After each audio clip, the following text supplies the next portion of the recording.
In the spring of 2013, a young woman named Melissa finally moved out of her mother's house and into a place of her own. At first, it felt like freedom. A quiet home across town, a space that was entirely hers. No one to answer to, no one watching over her, no one telling her what to do. For the first time in her life, she could truly be alone. Or at least, that's what she thought. Because even in those first few weeks, there was something about the house that didn't feel completely empty. It was subtle, almost easy to ignore. The kind of feeling you brush off as imagination. Like the sense that you're not the only one in a room, even when you are. At night, she would sometimes pause in the middle of a task and just listen. Not because she heard anything obvious, but because she felt like she should. Like something might be there if she waited long enough. And then, about 3 months after moving in, things started to get a little bit worse. At first, it was the phone calls. Her phone would ring at random times during the day from unknown numbers. When she answered, there was never anyone speaking. Just silence. And sometimes, something worse, the sound of someone breathing on the other end of the line. And that was only the beginning. Then the flowers started arriving. Huge, beautiful bouquets would just appear on her front step. They were always anonymous, with no card or note to indicate who they were from. While a secret admirer might sound romantic to some, for Melissa living alone, it felt unsettling. Who was sending these? And how did they know her new address so well? She asked her friends, her family, her coworkers, but everyone said it wasn't them. The mystery just deepened, leaving her with a sense of being watched. Around the same time, she started noticing that small items from her kitchen and living room were going missing. It was never anything valuable. It would be a single plate from the drying rack or one of the coasters from her coffee table. A salt shaker vanished from her counter. Then a fork and a knife from her silverware drawer disappeared. They were such small, insignificant things, but because she lived alone, their absence was glaring. She was the only one in the house, the only one who moved these things. She would search everywhere, thinking she must have misplaced them, but they were simply gone. It felt like her own mind was playing tricks on her, and a seed of doubt began to grow. Was she just being forgetful? Melissa had a very specific habit, a little ritual she performed every single night without fail. Before she went upstairs to bed, she would walk over to her living room television and unplug it from the wall. She had this irrational fear that if she left it plugged in overnight, some kind of electrical surge could happen, sparking a fire that would burn her house down while she slept. It was an obsessive-compulsive tendency, she knew that, but it gave her peace of mind. She was meticulous about it, never once forgetting. So one night, during this period of strange calls and missing items, she did her usual routine. She walked over to the TV, bent down, grasped the plug, and pulled it firmly from the wall socket. She saw the plug in her hand, saw the empty outlet, and then she went upstairs to her bedroom, locked the door, and went to sleep. The next morning, she got up, got ready for her day, and came downstairs. As she entered the living room, her eyes drifted over to the television, and she stopped, dead in her tracks. The TV was plugged back into the wall. Her first thought was disbelief. She must have forgotten. It was the only logical explanation. As rare as it was for her to forget her nightly ritual, it had to have happened. She must have been tired or distracted and just thought she'd unplugged it. She tried to brush it off, telling herself not to be paranoid, but the feeling of unease lingered with her all day. So that night, she was determined not to make the same mistake. She went over to the television and made a point of being extra deliberate. She unplugged it, and then she stood there, staring directly at the plug in her hand and the empty socket in the wall. She even put the plug down on the floor and looked again at the outlet, confirming to herself with absolute certainty that it was not plugged in. The cord was lying limp on the carpet. Satisfied, she went upstairs to bed. The next morning, as she started to walk down the stairs, a sense of dread washed over her. Her television was right at the bottom of the staircase, visible as soon as she rounded the corner. She had a terrible, sinking feeling that when she made that turn, her worst nightmare would come true. That it would be plugged in again. That something was happening on her first floor while she was asleep upstairs. She took a deep breath, turned the corner, and her heart dropped into her stomach. The TV was plugged in. This time, there was no rationalizing it away. She was horrified. She knew, without a shadow of a doubt, that she had unplugged it. This wasn't a malicious act, not yet anyway. No one had broken anything or hurt her. But the implication was terrifying. Someone was getting into her house at night while she was there, and for some bizarre reason, their only action was to plug in her television. She flew into a panic, running through the first floor of her house, checking every single window, every single door. Everything was locked, just as she had left it. There was no sign of a break-in. She checked every closet, under every piece of furniture, her mind racing. When she was finally satisfied that no one else was in the house with her, she sat down, trying to think what to do. What could she even say if she called the police? "Hello, officer. Someone keeps breaking into my house just to plug in my TV." They would think she was crazy. It was at this point that Melissa developed a very real, very deep fear of her own home, specifically the first floor. She started going to bed earlier and earlier, sometimes as soon as she got home from work, just so she wouldn't have to be downstairs after dark. Imagine living alone in a place that's supposed to be your sanctuary, but being terrified of half of it. Every night she would lie in her bed, her door locked, and strain her ears, listening. Every creak of the house, every rustle of leaves outside, became the sound of an intruder downstairs. Melissa was living an absolutely wretched existence, trapped in a cycle of fear in her own home. With that as the context, one night Melissa goes to bed super early, as she usually did now. It was probably only 3 or 4 in the afternoon, the sun was still high in the sky, but she was already upstairs in her bedroom, door locked, trying to feel safe. Eventually, the sun did set, and the house was plunged into darkness, but she still hadn't been able to fall asleep. Her anxiety was too high. So she sat up in bed and decided to watch some TV to distract herself. She turned on her television, and right away, something strange happened. The channels on the screen started changing on their own. They were just cycling through, one after another, without her touching anything. Her first thought was that she must be sitting on the remote. But then she looked down and saw the remote was in her hand. She stared at it, her fingers nowhere near the buttons, and then looked back at the TV. The channels were still flipping over and over. Now, Melissa had what's called a skybox, which is a system that connects the television sets in a house. It meant that her downstairs TV was linked to her upstairs TV. If someone was changing the channel on one, it would change the channel on the other in real time. As she sat there, watching the channel cycle, not touching her remote, the horrifying realization dawned on her. Someone was downstairs right now, using the other remote, flipping through the channels. She was frozen in fear. All she could think to do was to turn her own TV off. That was the one function on her remote that wouldn't affect the other television. She jabbed the power button, and her screen went black. Now, she was sitting in total darkness in a house she was already terrified of, and she was straining her ears, trying to hear any sign that would confirm her fears. Was there really someone downstairs? Or was this just a strange malfunction with the skybox? She sat there, perfectly still, listening. All she could hear was the sound of her own frantic breathing and the pounding of her heart in her chest. She couldn't hear the downstairs TV. She couldn't hear footsteps or doors opening. The house was completely silent.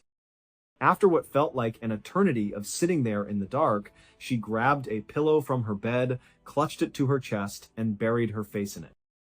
She just lay there like that, rigid with fear, until she eventually, somehow, fell into an exhausted sleep. The next morning, when she woke up, the sun was streaming through her window. It was amazing how the daylight could chase away the shadows and the fear. Suddenly, the house didn't feel so menacing. She started telling herself that it had to have been an anomaly, just a weird glitch with the skybox. She thought, I bet I go downstairs and the TV will be unplugged, just like I left it. So she cautiously made her way downstairs, and sure enough, the television was unplugged. For a moment, this confirmed her theory and brought a wave of relief. But then the doubt crept back in. The paranoia was getting to her. She was losing her mind, jumping at shadows. She knew she had to tell someone what was going on. As it happened, that very day, she was going to a family birthday party. It was a perfect opportunity. When she got there, she found her older brother and pulled him aside. She took a deep breath and told him everything. The hang-up calls, the anonymous flowers, the missing items, the television being plugged back in, and finally, the incident with the skybox the night before. At first, he looked at her with skepticism, like she was telling him a ghost story. But as she focused on these specific, tangible things that were happening, like the plug being put back into the wall 2 separate times and the channels changing, he started to see that this was more than just her imagination. The look on his face shifted from doubt to genuine concern. For her brother, all these little weird things started to add up to something that felt genuinely sinister. He offered to come and stay with her for a few days to see for himself if anything happened. Just as they were making the plan, their younger brother walked by and overheard the conversation. Without hesitation, he said, "Oh, I'll stay there too." For 4 days, Melissa's 2 brothers camped out on the first floor of her house. They stayed up late, they watched the doors and windows, and they didn't see or hear a single thing out of the ordinary. The house was completely normal. For Melissa, this was a double-edged sword. On one hand, she felt reassured and safe having them there. But on the other hand, a new, more terrifying thought began to form in her mind. Did this mean that whoever was doing this was watching her house so closely that they knew she had protection now? Did it mean they were just waiting for her brothers to leave? Was she being watched that carefully?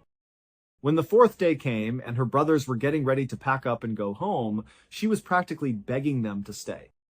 The idea of being alone in that house again was unbearable. They did their best to reassure her, telling her she had nothing to worry about, that it was probably all just a series of strange coincidences. They promised that if she experienced anything weird at any time of day or night, she should call or text them immediately and they would be there in a heartbeat. Although their words were meant to be comforting, she did not feel reassured at all. It was starting to get late, at least by her new standards. It was around 3 in the afternoon, and the sun was beginning its slow descent towards the horizon. She knew she needed to go upstairs to her safe room. She said goodbye to her brothers, went back into her house, and immediately began her new security ritual. She must have walked through the house 20 times, checking and rechecking every lock on every window and every door. She looked in every closet, under the beds, making absolutely sure no one was inside and that everything was secure. Finally, she went upstairs to her bedroom, locked the door, and got into bed. But just like most nights, she was so consumed by fear of what might be happening just outside her bedroom door that she couldn't sleep. She just lay there in the utter silence of her room, listening. And then she heard it. It was the unmistakable, quiet click of her back door opening. Her blood ran cold. She heard footsteps, slow and deliberate, walking through her first floor. Then she heard the television turn on. Her brothers had been watching it last, and they had left the volume turned up really, really high. The sound blared through the entire house, a sudden, shocking burst of noise in the silence. And just as quickly as it turned on, it was turned back off. Whoever was down there knew they had made a mistake, that the loud noise would have woken anyone up. Melissa didn't know what to do. Before, whatever had been happening in her house was subtle, almost deniable. It was things she had to think about to confirm they were really happening. But this was different. This person was now just strolling into her house in the middle of the night and turning on the TV. There was no denying it anymore. Her mind raced. Oh my God, what do I do? She grabbed her phone from the nightstand, her hands shaking so badly she could barely dial. She called her older brother. He picked up right away, his voice sleepy. She whispered frantically into the phone, "Someone is in the house right now." Her brother was instantly awake. He said, "I will be there in 10 minutes. Do not leave your bedroom. Don't do anything. Stay on the phone with me." Melissa was trembling with fear. As slowly and quietly as she possibly could, she got out of bed and crept over to her bedroom window. She wanted to be as far away from the locked door as possible. She peered out the window, her eyes scanning the dark street, waiting desperately to see her brother's car. All the while, she was listening for any sign that the person downstairs had started to walk up the stairs towards her room. Finally, she saw them. Out of the corner of her eye, her brother's car pulled up across the street. He and her younger brother both hopped out. They ran across the street towards her house, vaulted over the side fence, and disappeared down the narrow alley that ran between her house and her neighbor's, heading towards the back. She was still on the phone with him, whispering, "Do you see him? Do you see him? Do you see anything?" He replied, "Hold on." He was at the back of the house now, where he knew there was a window that gave a clear view of most of the first floor. She waited, her heart pounding, expecting him to give her a report. There was a pause, a moment of silence on the phone. Then she whispered, "What do you see?" His voice came back, low and serious. "Okay, yep. There is someone in your living room right now. I'm going to hang up and call the police. I'll call you right back." Melissa knew what she had heard was real, but to have it confirmed by her brother, to know for a fact that there was a stranger in her house, took the fear to a whole new level. She was now legitimately fearing for her life. There was an intruder right downstairs, and they had probably been coming into her house for weeks. Her brother hung up to call the police, and Melissa was left alone again, standing in her dark room, listening to a stranger walk around the first floor of her house. Because she could hear the footsteps so clearly downstairs, she made a decision. She decided she would walk over to her bedroom door and look through the keyhole. It was an old door with an oversized keyhole, and if you angled it just right, you could see a small sliver of the first floor at the bottom of the stairs. Very carefully, she tiptoed across the room to the door. As she knelt down to put her eye to the keyhole, her phone, which was in her pocket, started to ring. It wasn't on silent. It was on loud, and the ringtone shattered the silence. It was her brother calling her back. She fumbled for the phone, dropping it on the floor. It was still ringing loudly as she scrambled to pick it up and silence it. Then, on pure reflex, she put her eye back to the keyhole. And standing at the bottom of the stairs, looking right up at her door, was a man. He was wearing a hat pulled down low over his eyes, and he had clearly heard the phone ring. As she watched in horror, he began to walk up the stairs. She fell backwards, screaming at the top of her lungs, yelling for her brothers to get inside. In the next instant, she heard the front door crash open, and her brothers came charging in. She heard an epic struggle on the stairs, a clash of bodies and shouts. And she heard a voice she didn't recognize, the intruder's voice, screaming, "I'm sorry, I'm sorry, I'm sorry." And then it was quiet. Hesitantly, she opened her bedroom door, wanting to help if she could. She looked out and saw her brothers had the man pinned down on the stairs. He wasn't moving. She saw her younger brother was holding something in his hand. He held it up for her to see, and he just shook his head. It was a knife. The stranger in her house had been carrying a knife. Before she could even process that terrifying piece of information, her older brother reached down and pulled the hat off the intruder's head. and Melissa's world tilted on its axis. It was her mother's ex-boyfriend from 10 years ago. The same man the whole family believed had always had an inappropriate and creepy attraction to Melissa. The police arrived and took him away. He quickly admitted to everything, confessing that he had been sneaking into her house for months. He would never tell them how he was getting in, but he admitted he was there almost every single night. He never gave a good reason for why he did it, he just said he started doing it. The police cited mental illness as the likely culprit, but the family always believed it was something much more sinister. In the end, he was given just 3 years in jail, and the family, once again, cut all ties with him. In February of 2013, a young woman named Kim finally moved out of her parents' house and into a tiny little apartment that she absolutely adored. Kim lived with severe social anxiety. Being out in public, having to make small talk with strangers, was an almost physically painful experience for her. She did everything in her power to stay indoors, to remain in her own controlled environment. She even had a job that allowed her to work from home, so she rarely had to travel. This small apartment was more than just a home. It was her oasis, her fortress. When she was there, she was safe. If she ever had to leave for groceries or an appointment, she would practically run to her car and then run back to her door, minimizing any chance of an unwanted interaction. In those first few weeks of living there, as much as she tried to avoid all human contact, there was one person she was sort of forced to interact with, her landlord. But her landlord turned out to be this wonderful older woman named Olivia, who immediately took a liking to Kim. She seemed to understand Kim's anxieties without needing an explanation and looked at her with a kind, motherly affection. To her own surprise, Kim found herself wanting to interact with Olivia. She had a very comforting presence, and she was just a genuinely nice lady. Even though they didn't interact face-to-face very much, they developed a unique relationship. Olivia loved to cook, and she would often make extra food. She would bring a plate over to Kim's door, knock gently, and then leave it on the doormat for her. Olivia never expected Kim to come out and talk. She knew Kim was uncomfortable with that. She just wanted her to have a nice, home-cooked meal.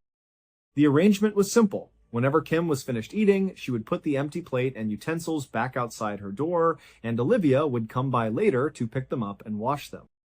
It was a small, kind gesture that meant the world to Kim. She grew to love Olivia and was incredibly happy to have her living nearby. In a way, Olivia's presence made her feel even safer in her new home. About 2 months after moving into this tiny apartment, Kim's doctor started her on a new medication for her anxiety. From past experience, she knew that starting a new prescription often came with a whole host of strange and unpleasant side effects. It always took some time for her body to adjust. And right on cue, as she started taking this new medication, she began to notice that she was becoming incredibly forgetful. Things in her apartment would be in places she had no memory of putting them. Her keys would be in the bathroom, her book would be in the kitchen. Other things would go missing entirely, and she couldn't for the life of her remember where she'd last seen them. Even though she was expecting some side effects, this level of memory loss was frustrating. She also noticed that the new medication made her exceptionally drowsy. It was a deep, bone-weary exhaustion that she couldn't shake. Most days, she had to take a long nap, sometimes for 2 or 3 hours in the middle of the afternoon, just to make it through the rest of the day. Now, because Kim had such intense anxiety about being out in public, the thought of going back to the doctor's office to talk about these side effects was daunting. A doctor's visit meant interacting with a receptionist, a nurse, the doctor, and maybe other patients in the waiting room. It was a whole series of social hurdles she just didn't want to face. So, she made a decision. She would just stick with the medication, let her body adjust, and hope that eventually this new normal of fogginess and fatigue would fade away. She convinced herself that everything would be just fine. During this period, while she was experiencing all these side effects she was attributing to her new medication, she got one of her usual deliveries from Olivia. This time, it was a big Greek salad, which Olivia knew was Kim's favorite. Kim was thrilled. She brought the salad into her apartment and had an idea for a perfect, relaxing afternoon.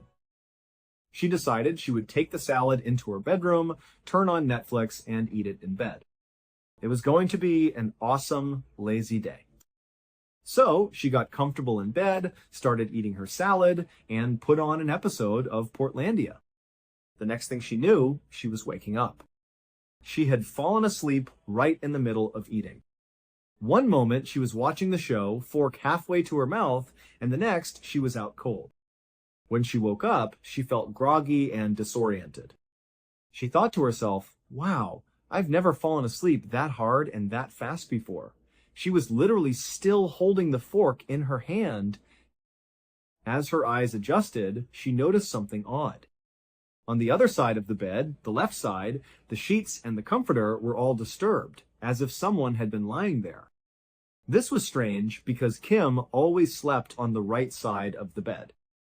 It was almost a compulsion for her. She could never sleep on the left side. It felt wrong, like it was bad luck. She reached her hand out and touched that side of the bed where the sheets were rumpled. It was still warm. Her mind immediately started searching for a logical explanation. Well, she thought to herself, I guess I must have rolled over in my sleep, laid on that side of the bed for a while, and then miraculously rolled back to my original position on the right side without spilling my salad or even dropping the fork. As she played this scenario out in her head, it started to sound less and less plausible. It clicked in her mind that what she was thinking was not just unlikely, it was probably impossible. So if that's not what happened, what did? Did that mean someone else had been in her bed? Was someone in her apartment right now?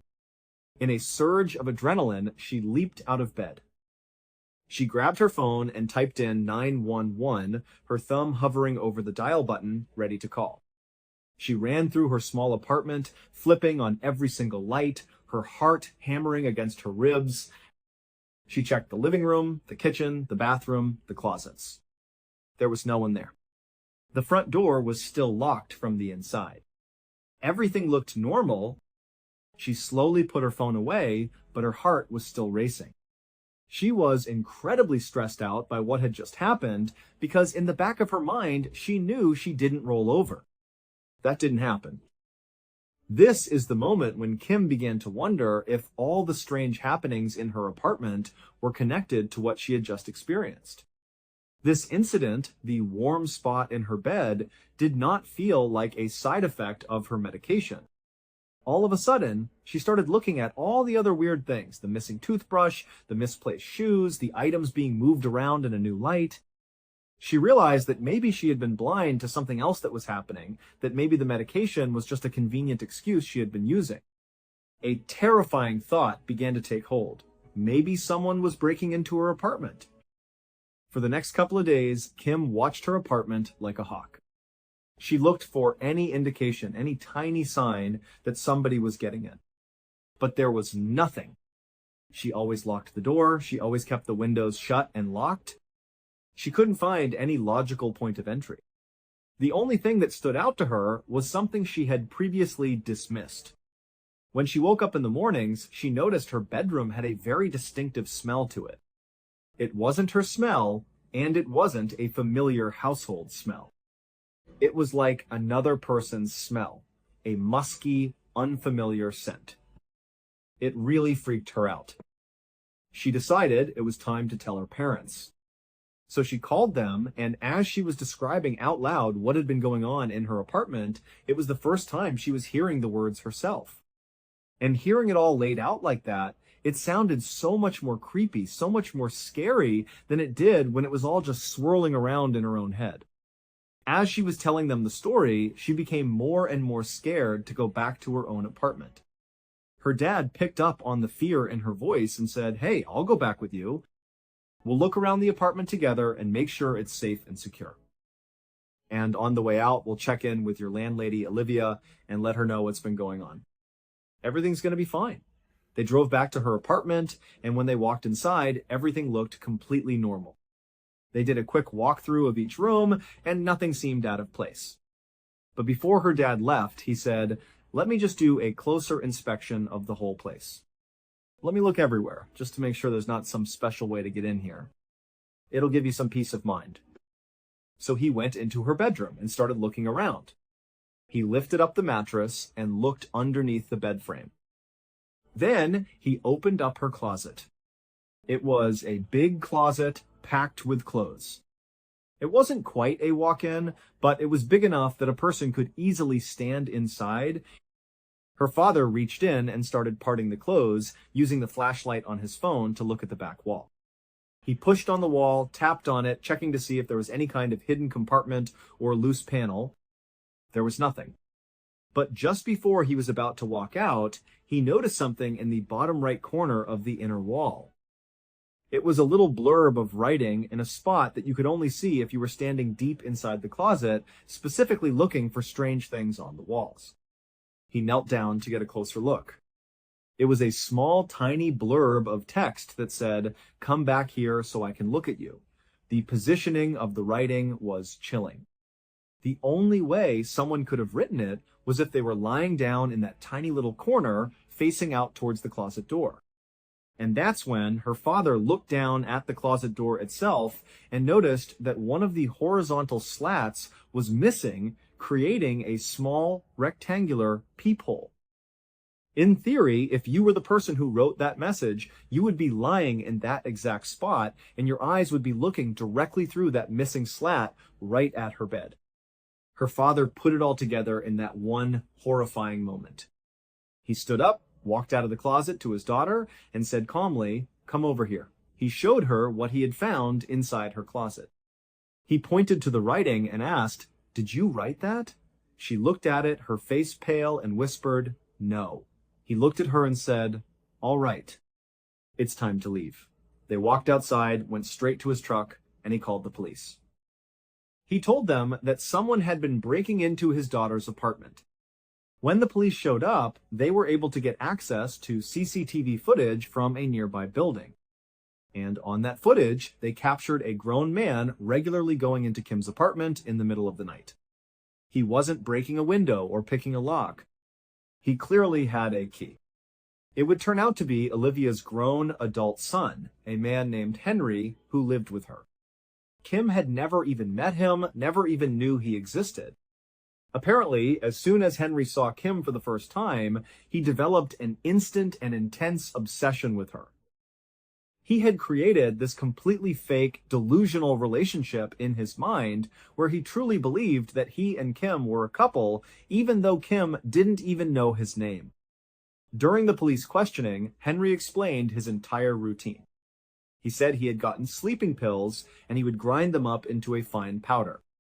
Anytime his mother was making food to deliver to Kim, which she loved to do and was always excited about, so she would talk about it, Henry would know it was happening. He would secretly slip the powdered sleeping pills into Kim's food. He knew that soon after she ate, she would be fast asleep. Then he would use his mother's spare key to let himself into the apartment. He insisted that he never touched her, that he never laid a hand on Kim. Instead, he would either lie down in the bed next to her while she slept, or he would go into the closet and watch her from his hiding spot. So, for the entire 4 months that Kim had lived in that apartment, the place where she believed she was safest, where she could shut the doors and be away from the world, in reality, there was a psychopath just a few feet away from her almost the entire time. When Olivia found out about what her son had been doing, she made a point to go to Kim and tell her she had absolutely no idea that she was terribly, terribly sorry. But the damage was done. Their friendship was over.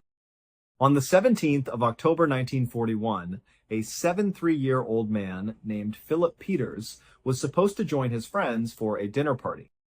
But he never showed up. His friends and neighbors knew that Philip, or Phil as they called him, was living alone at the time. His wife had recently had a bad fall, broken her hip, and was recovering in the hospital. So they were already a little worried about Phil being on his own. When he didn't arrive for dinner and wasn't answering his phone, they decided it was better to be safe than sorry.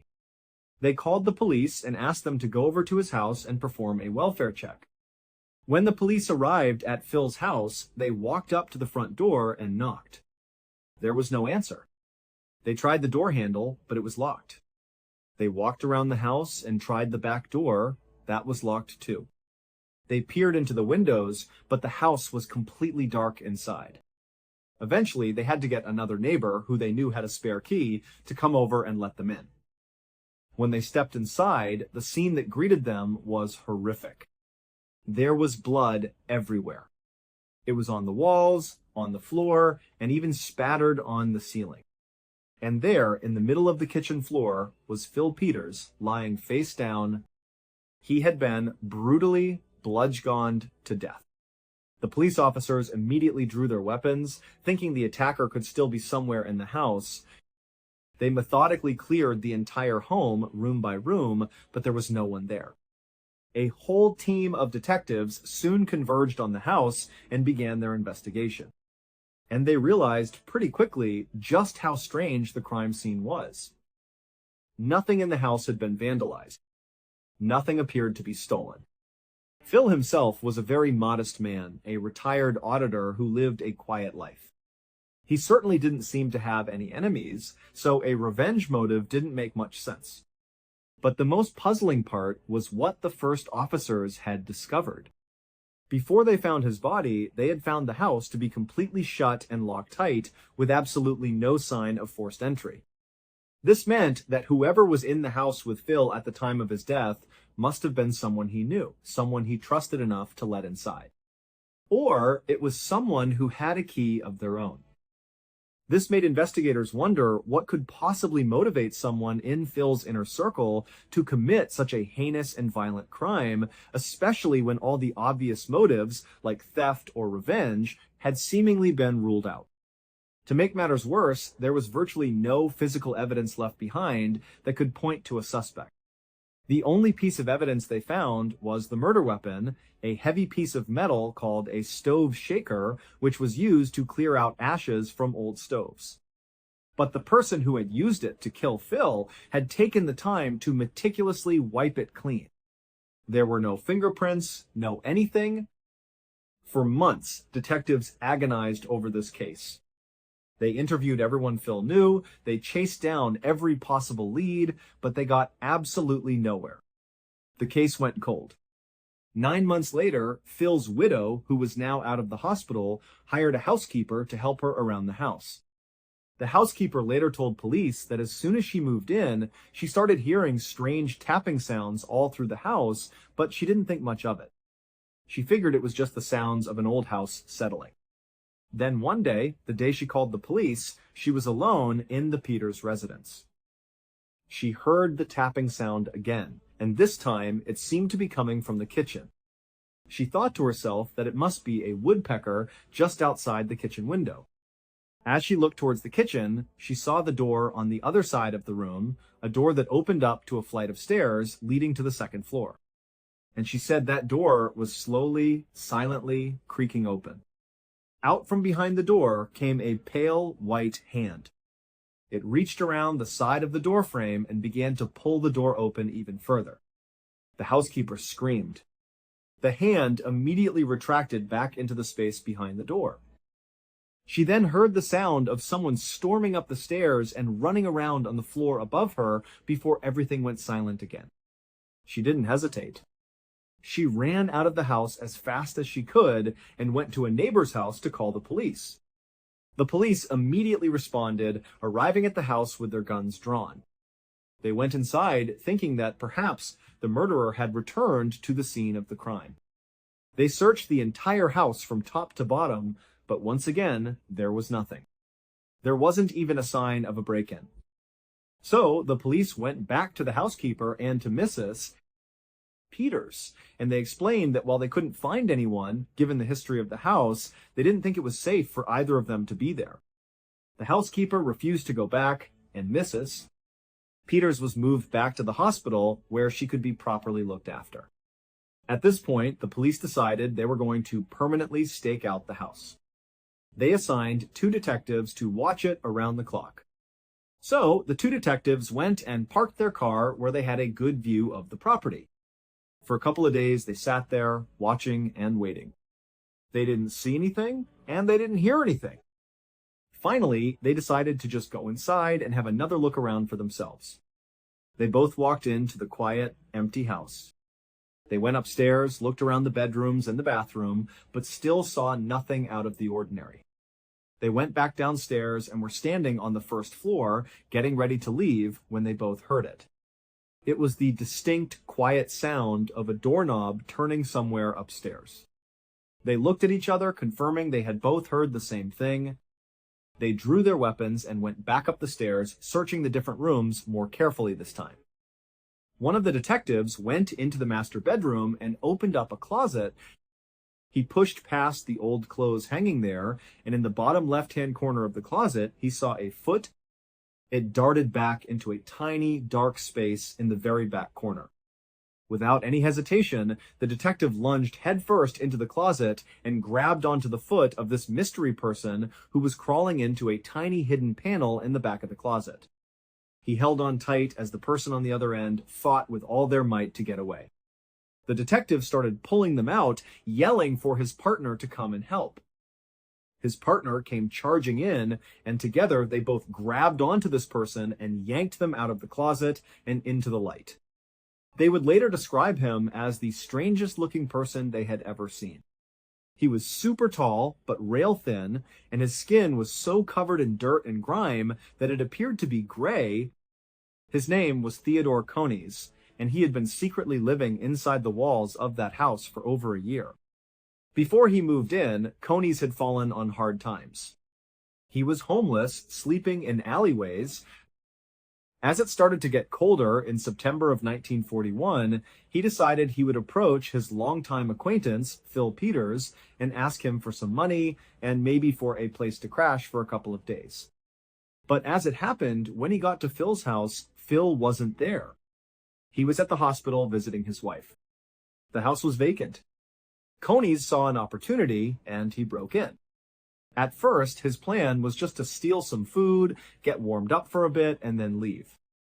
But as he was looking through the house for things to take, he noticed something in the back of one of the closets. There was a small, loose panel that led to a tiny, almost secret attic space. It wasn't being used for anything because it was impossibly small. You would have to be incredibly skinny just to get through the little square opening that led into it. And once you got in, you could only get in by slithering head first. You couldn't stand up. You'd be lying down the entire time. You couldn't even extend your legs all the way if you were a full-grown adult. You'd be kind of tucked up in a pseudo-fetal position. But to Coneys, this tiny, cramped space was a huge upgrade from living on the streets. He decided that this is where he was going to live for the winter. So he went around the house gathering supplies. He took blankets, food from the pantry, and filled bottles with water. He moved all of his supplies into his tiny little attic space. Then he went back downstairs, locked the front door again, made sure everything looked exactly the way it was when he first broke in, and he retreated into his little space, shutting the panel behind him. When Phil came home that night, he didn't notice a thing. And for the next several weeks, Phil lived his life completely unaware that he had a man living in his attic. Every time Phil would leave the house, Coneys would sneak out of his hiding spot, go downstairs, make himself some coffee, get a bite to eat, and then go back up to his little space. He even managed to carefully cut into the house's electrical wiring system. He stole one of Phil's radios, brought it into his cubby with him, attached it to the wires he had exposed, and now he was able to lie there and listen to the news, so he didn't feel so completely isolated from the outside world. But about a month after he moved in, Coneys made a mistake. He left his little spot to go downstairs because he thought Phil was gone for the day. He got to the kitchen and was going through the fridge. When he shut the refrigerator door, he looked over, and there was Phil, standing there, looking at him with a mixture of confusion and anger, asking what he was doing in his kitchen. In a blind panic, Conies grabbed the heaviest thing he could reach, the cast iron stove shaker, and he beat Phil to death.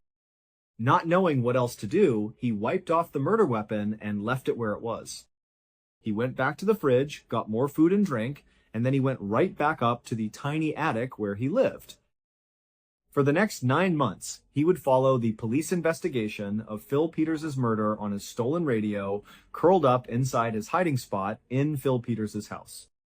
Conies was quickly found guilty of murder and sentenced to life in prison. After hearing his sentence read to him in court, he said out loud for everyone to hear, "Now I feel safe. I'll have a better home than I've had in years." Let me know what you think about today's episode in the comments. Which of these stories made you feel the most uncomfortable? If you like this story, there is a whole series of true crime stories waiting for you, just as strange, just as creepy, and sometimes even worse. Because, as these cases show, the scariest thing is not what is out there in the dark. That is what might have happened in your life that you never realized. In June of 2011, I was in the middle of Navy SEAL training, and to be honest, I was not having a good day. We were doing a particularly brutal underwater test that was designed to weed people out, and it was working. One by one, my classmates were failing. The test involved a lot of breath holding and problem solving, all while instructors were actively trying to make you panic. It was a mental game more than anything, and on that day, my mind just wasn't in it. After what felt like an eternity, but was probably only a few minutes, an instructor tapped me out. I had failed. He told me to get out of the pool and go sit with the other failures over in the corner. The walk of shame from the pool to that corner was one of the longest of my life. I climbed out, water streaming from my gear, and trudged over to where the other guys were sitting. They were all lined up in neat rows on the hot concrete, their backs to the pool, staring at a blank wall. It was a picture of defeat. I was totally exhausted from the test, physically and mentally drained, so when I sat down at the end of a row, I started putting on a bit of a show. I began breathing really loud, heaving my chest up and down, making these huge, dramatic sighs. I guess I wanted everyone to know just how hard my test had been, how close I had come, even though I'd failed just like them. About 2 seconds into this ridiculous performance, one of my classmates sitting in front of me turned around. He was a big, quiet kid from Wisconsin, only about 18 years old, named Ephraim Matos. He made direct eye contact with me, his jaw was clenched, and through gritted teeth, he just said, "Shut up. Everybody here is in pain." And then he turned back around to face the wall. For a second, I was furious. He had just called me out in front of everybody. But then, almost immediately, it hit me. He was 100% right. I was acting like a baby, feeling sorry for myself. The job we were trying out for, becoming a Navy SEAL, wasn't for people who wallowed in self-pity. It was about being part of a team, and right then, I was only thinking about myself. That simple, direct lesson Ephraim taught me on the pool deck that day stuck with me forever. And 5 years later, the totally insane thing that he would do would stick with me, and the rest of the world too. Fast forward about a year, and both Ephraim and I made it through training. We graduated and became Navy SEALs. The teams are split between the East and West Coasts of the United States. I was assigned to an East Coast team, and he was sent out to a West Coast team. As it often happens in the military, our paths never crossed again. For the next 5 years, I didn't see or hear from him at all. That is, until I saw him on the news. It was mid-June of 2017. I was on base in Virginia, sitting in an office with a bunch of other SEALs. We were all wrapping up for the day, closing out emails, powering down computers, just getting ready to head home. My phone was sitting on the desk next to me, and suddenly it just lit up. It started buzzing and vibrating nonstop with text messages from current and former teammates. I picked it up and saw they all said basically the same thing. Turn on the news. Now, in that office, there was always a TV in the corner, and it was always tuned to a major news channel, but the volume was always muted. I looked over at the screen, and all I could make out from a distance was a bright red breaking news banner at the bottom and some words about the Middle East. Given our profession, that kind of news usually had a direct impact on our lives. It could mean a canceled vacation or a deployment getting moved up. So I figured all the texts were about whatever was happening over there. I got up, walked over to the TV, grabbed the remote, and started turning the volume up as I walked back to my desk. Everyone else in the room turned their attention to the screen as well. The news anchor started talking about a small group of American civilians. These weren't soldiers, they were just regular citizens who had decided to go to Iraq to take up arms and fight against the terrorist organization ISIS. As the anchor was explaining this, an image popped up on the screen. It was a picture of a big, bearded guy in his mid-20s. He was wearing tactical gear, carrying an AK-47 rifle, and standing behind a tank somewhere in the desert. The second I saw that picture, I knew exactly why my phone had been blowing up. We all knew that guy. The man on the TV was Ephraim Matos. After we had graduated from SEAL training 5 years earlier, Ephraim had checked into his first SEAL team on the West Coast. Very quickly, his team was deployed to Afghanistan. During one of their missions, his patrol was walking across a huge open field after leaving a village they had just cleared. Ephraim was assigned to rear security, which meant his job was to be the last man in the formation and watch their backs, making sure no one was following them or trying to ambush them from behind. So, every few seconds, Ephraim would turn around, scan the area behind the patrol, and then turn back. During one of these scans, he saw something that made his blood run cold. 2 little girls, who couldn't have been more than 5 and 7 years old, were running out of the village, sprinting down the road directly towards his team. Now, earlier that day, while they were in that same village, the team had found a children's backpack just lying in the middle of a road. When they went to inspect it, they discovered it was an IED, a homemade bomb rigged to explode. They had defused it and no one was hurt, but the entire team was now extremely wary of children carrying backpacks. And as Ephraim watched these 2 little girls running towards him, he could see they were both wearing backpacks very similar to the one they had found earlier. They were being used as suicide bombers. Ephraim immediately started screaming at them in the local language. He yelled for them to stop, to go back, telling them not to come any closer or he would have to shoot. But they just kept running. He could see their faces now. Tears were streaming down their cheeks. They looked terrified.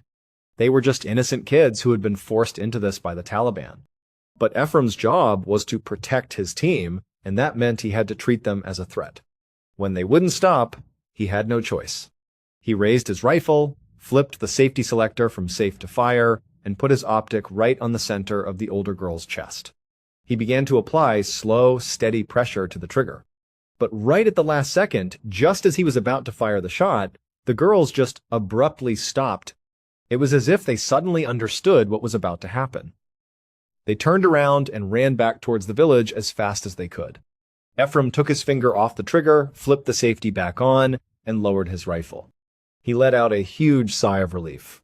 He hadn't had to shoot 2 little girls. But even though the immediate danger was over, that experience haunted him. Of all the combat he saw on that deployment, of all the firefights and explosions, that moment with those innocent children had the most profound impact on him. He couldn't stop thinking about it. How could anyone be so cruel?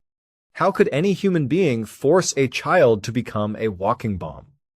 By the time Ephraim returned to the United States after that deployment, he was a different person. That experience had fundamentally changed him. He still believed in what the U.S. government was trying to do in the Middle East, but he felt like it wasn't enough. He felt a deep personal need to do more for the innocent people, like those 2 little girls who were trapped in the middle of these brutal conflicts. So, over the next few years, he started researching different conflict zones around the world. He was looking for the places where civilians were in the most danger, where the atrocities were the worst.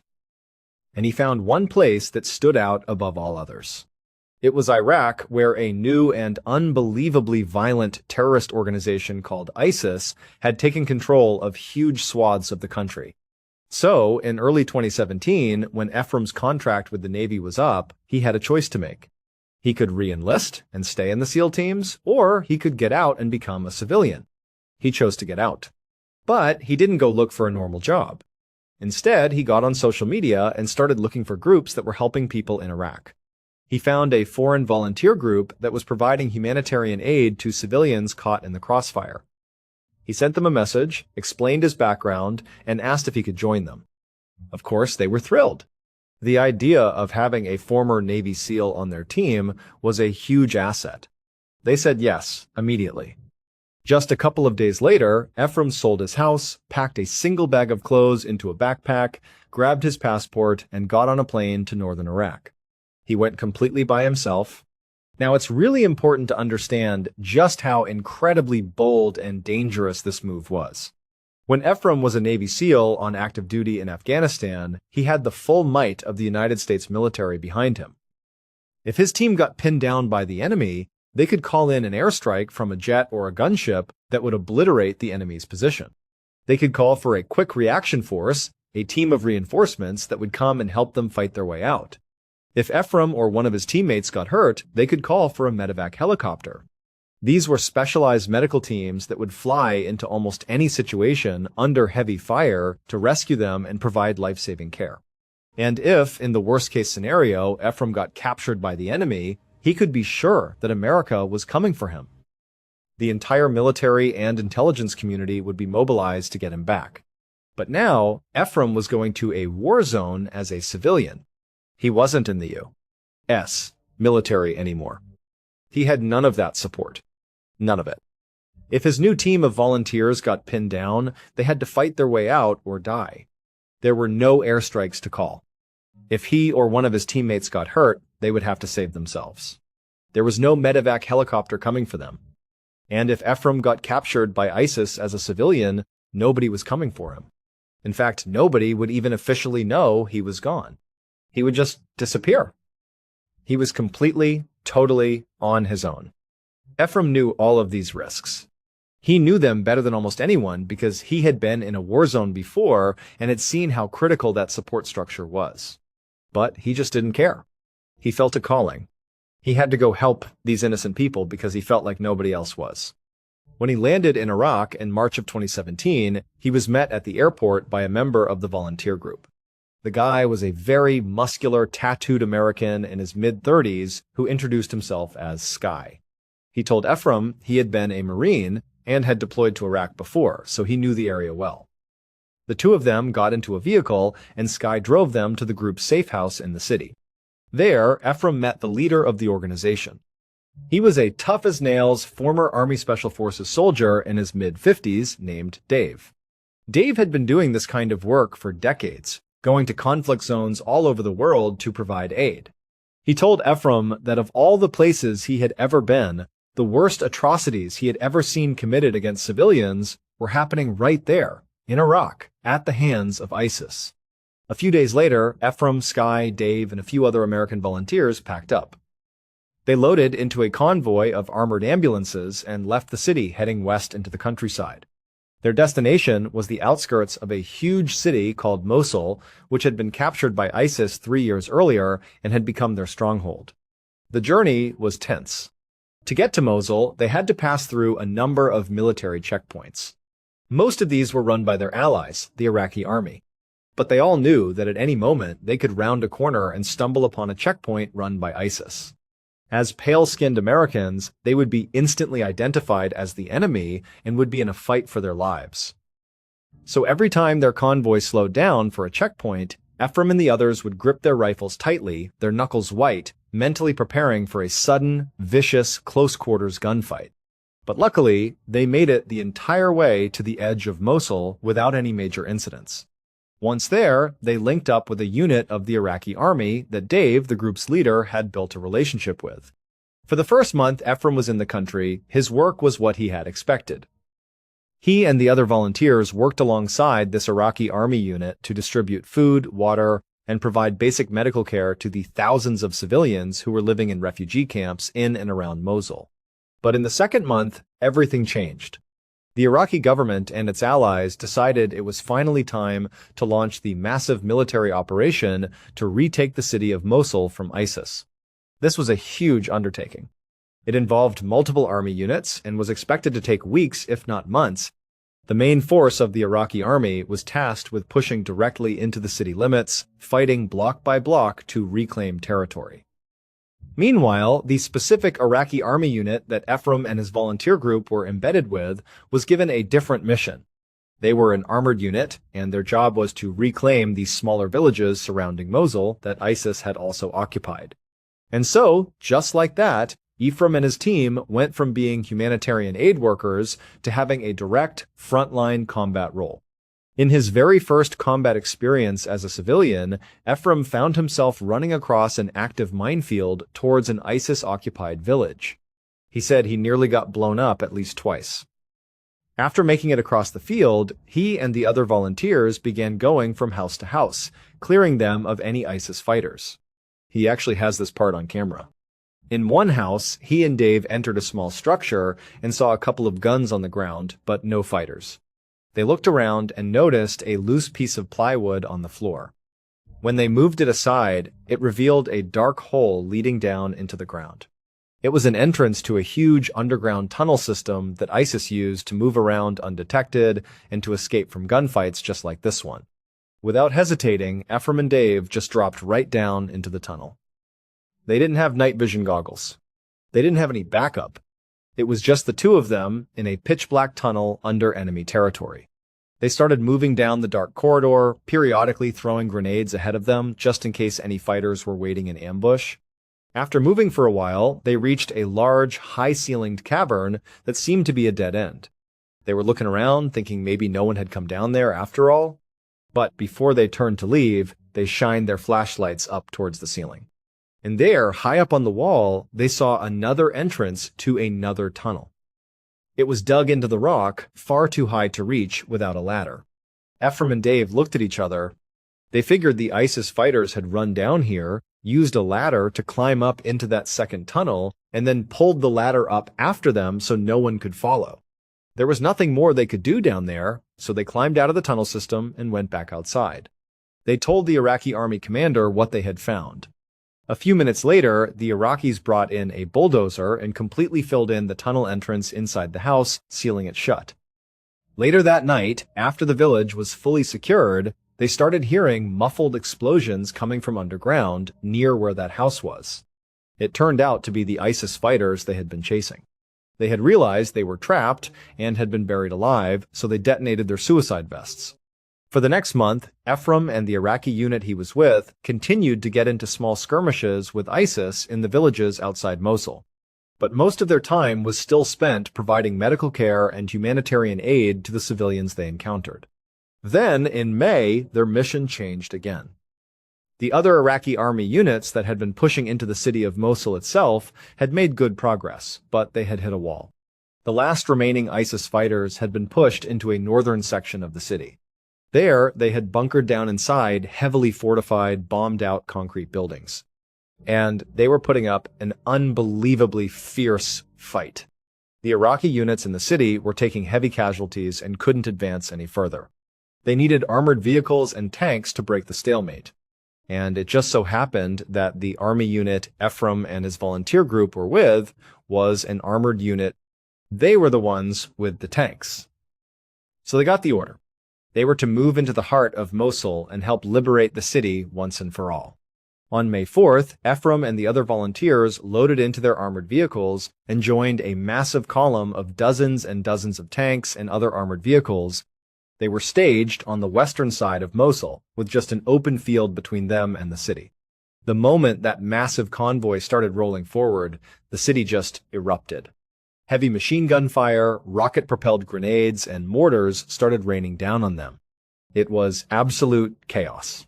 ISIS knew they were coming and were throwing everything they had at the advancing column. Ephraim said that as soon as his vehicle crossed into the city limits and was on one of the main roads, car bombs that had been hidden along the street started detonating all around them. The machine gun and rocket fire only intensified. At the same time, Iraqi civilians who were still trapped inside Mosul saw this huge battle erupting and began trying to flee the city. But ISIS had been holding them hostage, using them as human shields to prevent large-scale bombing. So when the ISIS fighters saw the civilians trying to escape, they started shooting them in the back, gunning them down in the streets to scare others from trying to run. Right in front of Ephraim, as his vehicle drove deeper into the city, he saw men, women, and children being massacred. Without a second thought, Ephraim and the other volunteers jumped out of their vehicle and tried to return fire at the ISIS snipers, but the fighters were so well hidden in the rubble and the destroyed buildings that they couldn't even see them, let alone hit them. So they did the next best thing. Ephraim and the others started deliberately putting themselves out in the open, running from cover to cover to draw the enemy's fire onto themselves. This created a distraction, giving nearby civilians a chance to run to safety. For the next 3 days, that's what they did. They were constantly exposing themselves, dodging bullets, and when they weren't doing that, they were treating wounded civilians and Iraqi soldiers right there on the front lines. Up to this point, Ephraim had seen combat as a Navy SEAL and as a volunteer. But it wasn't until he got inside Mosul that he truly saw how barbaric human beings could be to one another. He said he saw so much death and destruction around him that it felt like his brain couldn't even process it. He would later write a book about his experience and call it The City of Death, because that's exactly what it felt like. Everywhere he looked, there was just death. For the next several weeks, Ephraim and the other volunteers took up a position in a bombed-out building in the southern section of Mosul. They turned it into a makeshift aid station and focused all their energy on treating as many wounded civilians and soldiers as they could. Meanwhile, the main Iraqi army force was slowly pushing north, chipping away at the last ISIS strongholds. On June 1st, almost a month after they had entered the city, Ephraim and his team noticed a huge increase in the number of wounded civilians coming to their aid station. All day and all night, a steady stream of people came in, horribly wounded with gunshot wounds and shrapnel injuries. Ephraim and the others started asking them what had happened. This was unusual, to see so many people wounded at once. But most of the civilians were in a state of shock and couldn't really explain what they had been through. A few of them mentioned that there had been a massacre nearby, but because of the language barrier and the sheer number of patients they had to treat, they couldn't get any more details. The following morning, Ephraim and the other volunteers decided they needed to find out what happened. They were going to push farther north into ISIS-held territory to see if they could find any evidence of this supposed massacre. So Ephraim and his team left their aid station and moved north about 1 block until they reached a huge intersection. They took cover behind a massive concrete wall that protected them from ISIS sniper fire. The main ISIS position was down the other road that ran through the intersection. The fighters were holed up in a huge, bombed-out hospital that overlooked the entire area. From where Ephraim and his team were, behind the wall, ISIS couldn't see them or shoot at them. At one point, Ephraim carefully poked his head around the edge of the wall to look down the road towards the hospital. What he saw shocked him to his core. The road was littered with bodies. Dozens and dozens of dead civilians were lying all over the street. It turned out that the day before, a huge group of civilians had made a desperate attempt to flee the city. They had to run right in front of that hospital, and the ISIS fighters inside had just opened fire on them, gunning them all down. They killed over 200 people, men, women, and children, and they wounded at least 100 more. That was why there had been such a huge wave of wounded people at their aid station the day before. As Ephraim scanned this scene of absolute carnage, being careful not to expose himself for too long, his eyes landed on one particularly large pile of bodies. There were maybe 20 or 30 people in this pile, and then he saw movement. He could clearly see a little girl trying to hide herself underneath her dead mother's clothes. Next to her, he saw 2 adult men who were also alive, but clearly wounded. Ephraim immediately started yelling to them, trying to get them to run towards his position, telling them they were going to get killed if they stayed out there. But the 3 of them were completely shell-shocked. They had been lying in that pile of bodies for the past 24 hours. They were not capable of moving on their own. Ephraim knew that unless he and his team did something, those 3 people were going to die. So Ephraim and the others ran back to their Iraqi army partners and quickly came up with a rescue plan. An Iraqi tank would drive down the road straight towards the ISIS-held hospital. Following right behind the tank, using it as a shield, would be an Iraqi Humvee. Inside the Humvee would be Ephraim and the other volunteers. The tank would drive past the pile of bodies, and the Humvee would pull up right alongside it. Ephraim and the others would jump out, grab the little girl and the 2 men, pull them into the Humvee, and then both vehicles would back up to safety. It was a risky plan, but it was the only option they had. Once the plan was in place, Ephraim and Dave contacted the American military forces in the area. They managed to get them to authorize a smoke screen. The U.S. would fire artillery shells that would burst in the air over the road, releasing smoke grenades that would create a thick cloud, obscuring the view of the ISIS fighters in the hospital. They wouldn't be able to see the rescue operation happening right in front of them. Shortly after all the plans were finalized, Ephraim and the others were loading up into their designated Humvee, getting ready to start the operation. But then, the Iraqi driver of the Humvee suddenly said he wasn't going to do it. He said it was too dangerous and he wasn't willing to risk his life. Ephraim and his team pleaded with him. They tried to convince him to go, explaining that they didn't have time to find a replacement driver. The American artillery was scheduled to fire the smoke screen at a specific time. If they missed that window, they wouldn't get another chance. Not to mention, the 3 survivors in the street were running out of time. But the driver wouldn't budge. Realizing they were getting nowhere, Ephraim and the others got out of the Humvee. They walked up to the Iraqi tank that was supposed to lead the mission and spoke to the tank driver. They asked him if he was still willing to go. He said yes. And so, even though it meant they would now have to run on foot behind the tank, completely exposed, they decided to go through with the mission anyway. Ephraim said that at no point did they even consider canceling. They were so focused on saving those 3 people that they were all prepared to die to do it. The tank driver closed his hatch. Ephraim, Dave, and the other volunteers got in position behind the massive vehicle. The tank lurched forward and turned the corner, facing directly down the road towards the hospital. A few moments later, as planned, the American artillery shells burst overhead and a thick white smoke screen filled the air. As soon as the smoke appeared, ISIS knew something was happening. They just started firing blindly down the road, spraying bullets and rockets into the smoke. Meanwhile, Ephraim and the others were huddled behind the slow-moving tank as rounds impacted all around them. Mortars began to land nearby, shaking the ground. It turned out there were ISIS fighters not just in the hospital ahead of them, but also in buildings off to their side, so they were getting shot at from 2 directions. Ephraim remembers being so terrified as he ran behind that tank that he started to dry heave. He was completely convinced that he was going to die. Eventually, the tank rolled just past the pile of bodies.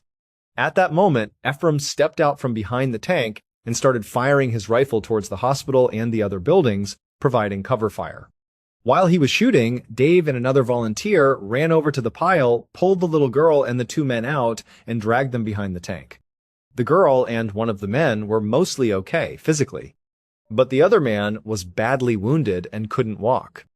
Thinking quickly, the team found a loose piece of sheet metal on the ground and rolled the man onto it, using it as a makeshift stretcher. They started dragging him as the tank began to slowly move in reverse, back towards safety. Bullets were still flying everywhere. As they were making progress, the wounded man suddenly slipped off the sheet metal and landed directly in the path of the tank's tracks. And because they had no way to communicate with the driver, the tank was just going to keep moving and run him over. Without thinking, Ephraim leaped forward, grabbed the injured man, and rolled with him out of the way just as the massive steel track went past them. But now, Ephraim and the wounded man were out from behind the protection of the tank. The smoke screen was starting to clear, and ISIS could see them. Rounds started impacting the ground all around them. At that moment, Ephraim had to make a heartbreaking decision. He looked at the wounded man, who he knew couldn't move on his own. He made eye contact with him, held his hand for a second, and just shook his head and said, "I'm sorry." He knew he couldn't move him fast enough or throw him over his shoulder in time before they both got shot. He had to leave him. So Ephraim jumped up and dove back behind the tank, just as a burst of machine gun fire tore up the spot where he had been standing. The wounded man would be killed by ISIS moments later. As Ephraim and the others continued to retreat behind the tank, he suddenly felt a sharp, searing pain in his right leg and fell to the ground. He had been shot, and where he fell was, again, right in the path of the tank's track. But a huge surge of adrenaline hit him. He somehow managed to leap back onto his feet, and, despite the gaping hole in his leg, he continued to hobble behind the tank. Eventually, they made it all the way back to the intersection where they had started. But to get to the alleyway where the rest of the Iraqi army was waiting, They had to cross a small, open section of street. It would only take a second to run across, but by now the smoke was gone, and ISIS snipers were waiting for them to pop out from behind the tank. Ephraim and the others started screaming at the Iraqi soldiers across the street, trying to get them to send an armored vehicle to pick them up. But with the noise of the tank's engine and all the gunfire, the message just wasn't getting through. And then, in a sudden fit of madness and frustration and fear, Ephraim just took off. He ran across the open street, and miraculously, he made it to the other side without getting hit again. He yelled at the Iraqi soldiers, told them what was happening, and seconds later, an armored Humvee sped across the gap, picked up the rest of the volunteers, the surviving man, and the little girl, and brought them back to safety. Ephraim was now lying on the ground behind the concrete wall, finally safe, as someone bandaged his leg. He remembers that when the little girl and the man were brought to safety, the Iraqi soldiers all erupted in cheers. It was this one unbelievably happy moment in the middle of a horrible, tragic day. The Iraqis put Ephraim in an armored ambulance and took him to an aid station south of the city. There, a doctor rebandaged his leg and then left him on a cot to rest. As Ephraim lay there, thinking about what had just happened, he looked over to his left. Just 2 beds away from him was the little girl he had just nearly died to save. She was sitting on her cot, just staring straight ahead into nothingness. Her dark hair was matted with dirt. She was clearly still in shock, but she looked physically unhurt. A few minutes later, an Iraqi doctor came over and gave her some food and water, and she ate and drank like she hadn't had anything in days. Ephraim just stared at her. At that moment, she was the most important thing in his life. The doctor who had given her the food noticed Ephraim looking, and he walked over. He just smiled and said, "Her name is Demoa. She's 4 years old, and she's going to be just fine." After the doctor walked away, Ephraim pulled his hat down over his face, and he just wept. Ephraim never got a chance to actually speak to Demoa. She was so scared of everyone around her that he decided it was best to just give her space. But he would later find out that she was safely reunited with her surviving family members, and today she is alive and well. After his injury, Ephraim was sent back to the United States to recover. It was only then that he learned that the entire rescue operation had been filmed. A journalist who was there that day documenting ISIS war crimes had seen the rescue happening and had just started recording. After he posted the footage online, it went viral. Before long, major news outlets from all over the world were reaching out to Ephraim and the other volunteers for interviews. This was the story that me and my teammates saw on the news in that office in Virginia back in 2017. That picture of Ephraim standing behind the tank with an AK-47, that was taken moments before he rushed out to provide cover fire for his friends. The gunshot wound to Ephraim's leg ended up being relatively minor as far as gunshot wounds go. The bullet had passed clean through without hitting a major artery or shattering the bone. After a few months of recovery, he was more or less back to full strength. But he didn't take it easy. Soon, he was in another conflict zone, this time in Burma, working with a new volunteer organization. It was one that he founded himself, called Stronghold Rescue and Relief. Their mission is simple: to protect and care for families trapped in conflict zones. Their motto is, "The only thing necessary for the triumph of evil is for good men to do nothing." Despite being a very small organization, they are having an enormous impact all over the world. But they rely on donations to keep their operations going. If you're a fan of this channel, please consider supporting them. The link to their website is in the description of this video. There, you can also see the full, unedited footage of the rescue mission we talked about today. It's truly incredible to watch. What Ephraim and his team did that day is a testament to the power of courage and compassion in the face of unimaginable darkness. Thank you so much for watching. Let me know what you thought of today's episode in the comments. And remember, we have a whole playlist of true crime episodes ready for you to binge right now. Until next time. See ya. Bill Vail has always been an incredibly scientifically minded person. He's the kind of guy who trusts data, logic, and proven facts. He's had technical jobs his entire life, jobs that required precision and a clear analytical mind. For 15 years, he worked for NASA as a robotics engineer. He even spent some time as a pilot for NASA. If you ask his family and friends, they'll tell you with respect that Bill sort of lacks an imagination. He's not a creative person. He's pragmatic, he's to the point, and he's all about facts. He doesn't have time for anything that can't be explained or proven. In 2002, Bill's life took an unexpected turn. He and his wife separated, and the change caught him completely off guard. It threw him into something of a midlife crisis. For years, his work at NASA had been the most fulfilling part of his life, but now, with his family life crumbling, a huge void opened up. He started questioning everything. He looked around and thought, what am I even doing all this for? I don't have a family anymore. So, he made a big decision. He decided to move back to his hometown of Arlington, Texas, where his younger brother lived. He needed a fresh start, a way to reset his life. Once he got to Arlington, things started to feel a little bit better. Having family around made him feel less lonely. He wasn't sure what he wanted to do with his career long term, so he took a job at his brother's water purification company. It was a way to keep busy, to do something productive while he figured out his next steps. It was a big change from being a robotics engineer at NASA, but he found that working day in and day out with his brother was comforting. It was exactly what he needed at that moment in his life. He was just settling in, trying to build a new routine for himself. Bill had only been living in Arlington for a couple of months and had been at the water purification company for just a few weeks. One Saturday, a house call came into the company. It was late in the day and nobody really wanted to take it. Bill saw it as an opportunity. He figured he'd take one for the team, make a good impression on his new coworkers. So, he volunteered for the job.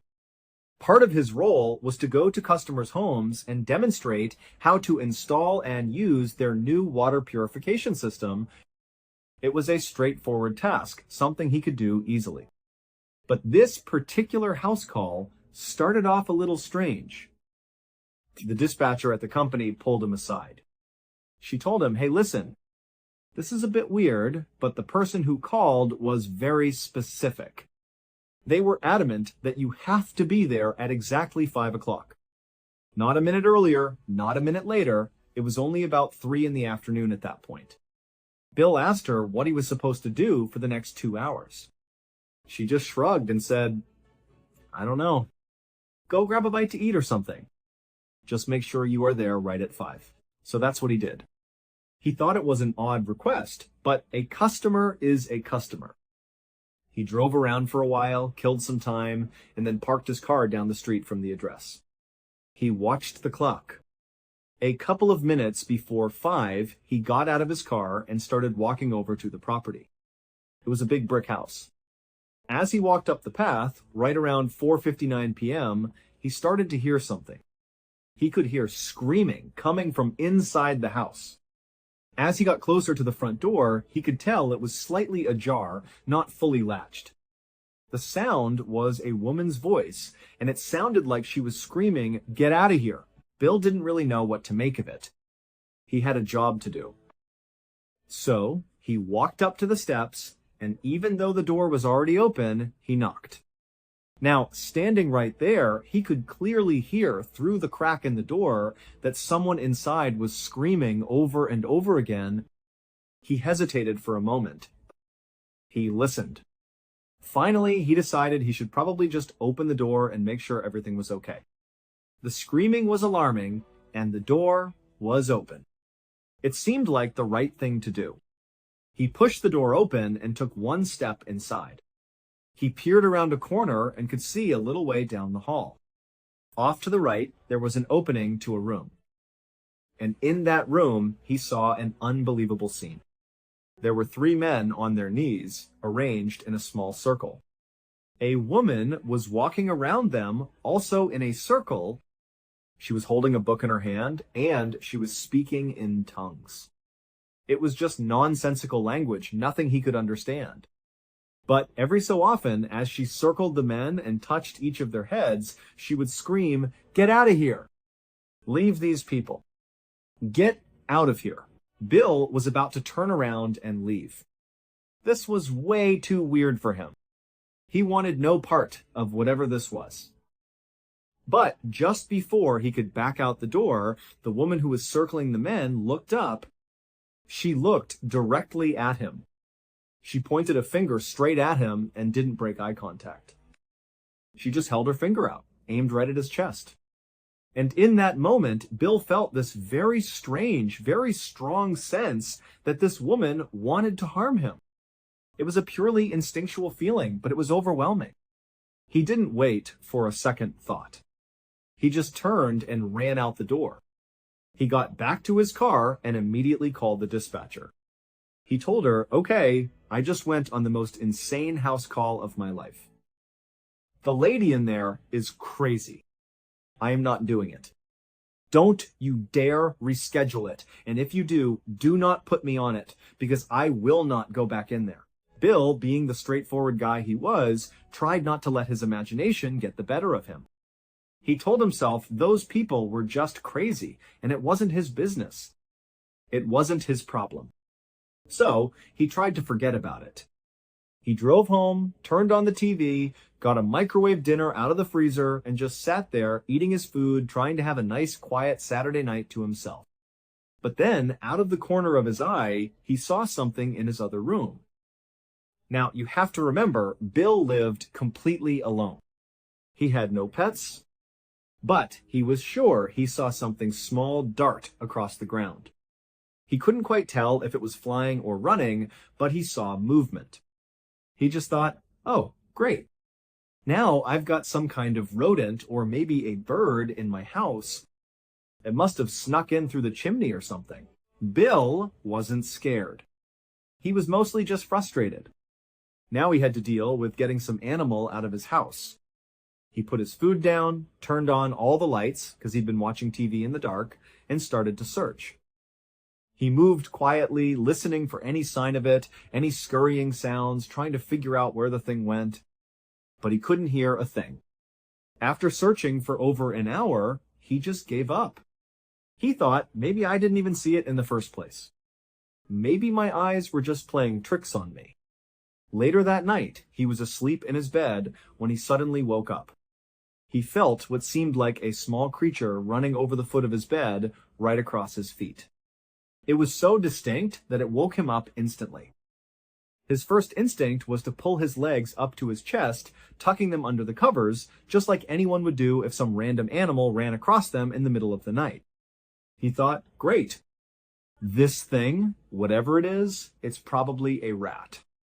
And now it's in my bedroom, on my bed. He was more angry than anything else. This was the last thing he needed in the middle of the night. He flipped on the lights, ready to find this thing and get it out of his room. He searched everywhere. He looked under his dresser. He looked in the closet.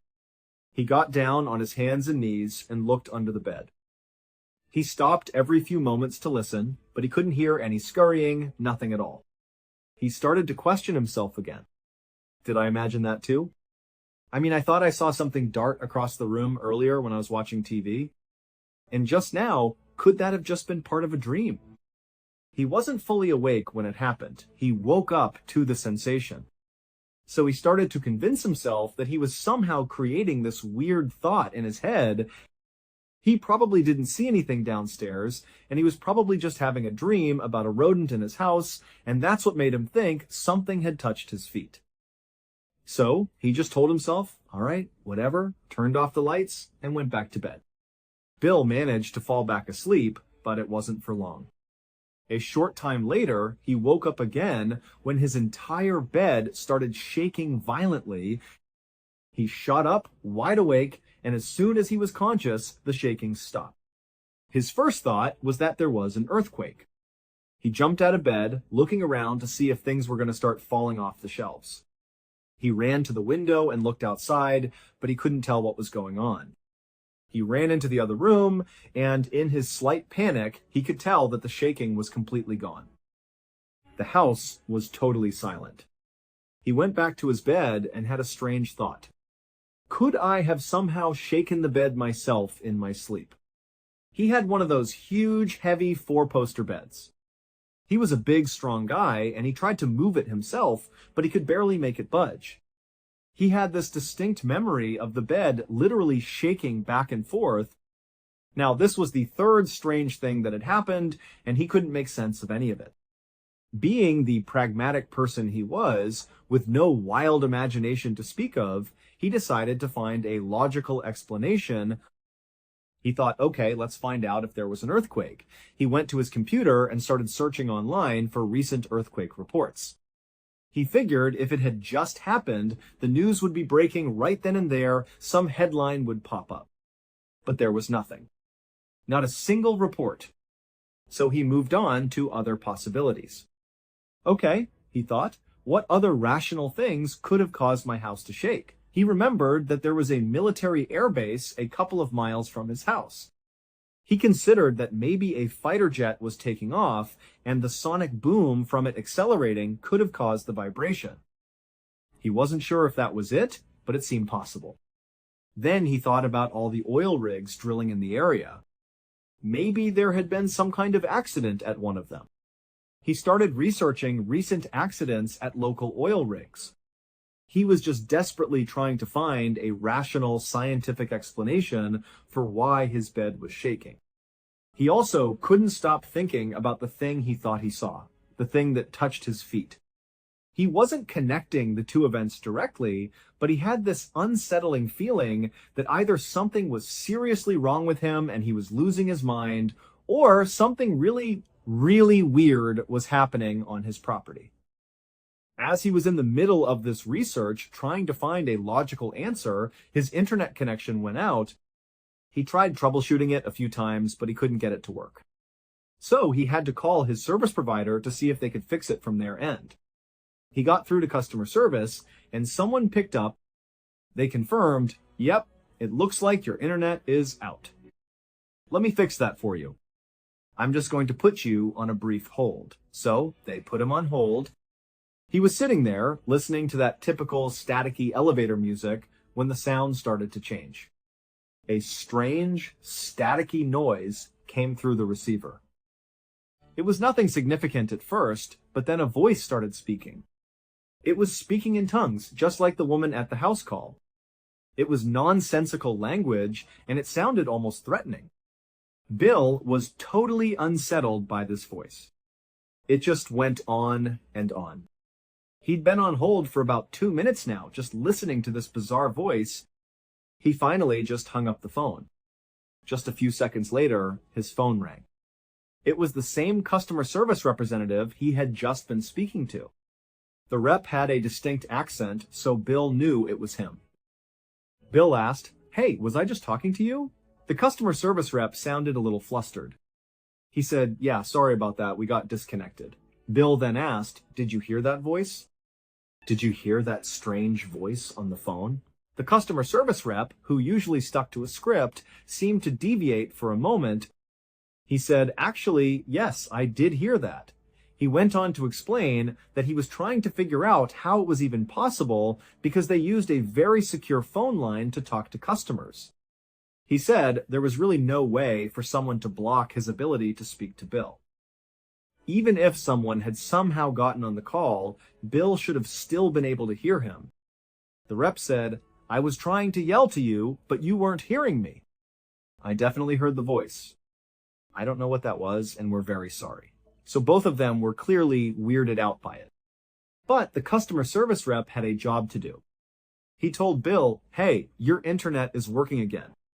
Thanks for calling." He hung up, and Bill was left with his internet working, but now he had a fourth strange event to deal with. The thing that ran across the room. The thing that ran across his feet. The shaking bed. And now this devil-like voice speaking in tongues on the phone, which crucially the customer service rep had also heard. He decided he was done doing research for the night. It was something like 3 a.m. He just wanted to try and get a couple of hours of sleep. This was all starting to freak him out. So Bill got back into his bed. He was trying to sleep, but he couldn't stop thinking about the 4 strange things that had happened in just a few hours. He couldn't help but start to feel a little bit worried. He felt like something he didn't understand was going on, and it felt bad. As he was lying there, desperately trying to fall asleep, he swore he could hear some kind of sound coming from underneath his bed. He knew it could be his mind playing tricks on him, but it didn't matter. He thought he heard it, and at that point, he was officially spooked. Like a little kid, he pulled the covers up over his head. He was just lying on his bed with the covers pulled tight, basically trying to convince himself that this wasn't happening. There's nothing under your bed, just relax. He had his legs pulled up near his chest, completely under the sheets. The way he was positioned was important. He had left a light on in his room, and the light was beaming down onto the sheet that was covering the upper part of his body. This created a little bit of light inside the cavern under his sheets. So, as he was holding the covers up over his head, trying to tell himself that nothing was going on, he looked down towards the foot of his bed under the covers, and he saw a hand. It was slowly reaching up from the side of the bed. It came up, and it sort of grabbed for his foot. It just missed, and then it retracted back out from under the bed. Bill literally leaped out of his bed. He flipped on every single light in the room and was now in absolute crisis mode. He immediately backed himself up against the wall. He didn't even want to look under the bed, but eventually he forced himself to. He kind of poked his head down and looked. There was nothing there. He searched his entire room again. There was no sign that anybody had been in there. And now he was at a loss. He had experienced so many strange occurrences, and none of them made any sense. He had no idea what to do next. Bill did not even attempt to go back to bed that night. He went downstairs, turned on every light in the entire house, and started drinking coffee. He was determined to stay awake. The next day, he just tried to have a normal day. He didn't want to think about what had happened the night before. He went to work like usual and didn't tell anyone about it. Again, Bill was a straight shooter. He wasn't about to be the former NASA robotics engineer who starts telling people about paranormal stuff happening in his house. He was doing everything he could to not think like that. By the end of the day, though, as he was getting ready to go home, he started to feel a bit of anxiety. He knew he would have to potentially face more of the strange things that happened the night before. He got home and immediately turned on all his lights. He was not about to sit in the dark. He was sitting in the same chair he always sat in, the one where he first saw that thing dart across the room. He was eating his microwave dinner and watching TV again with all the lights in his house blazing. He looked down for just a second to take another bite of his food. And when he looked back up, a bottle was flying through the air straight towards his head.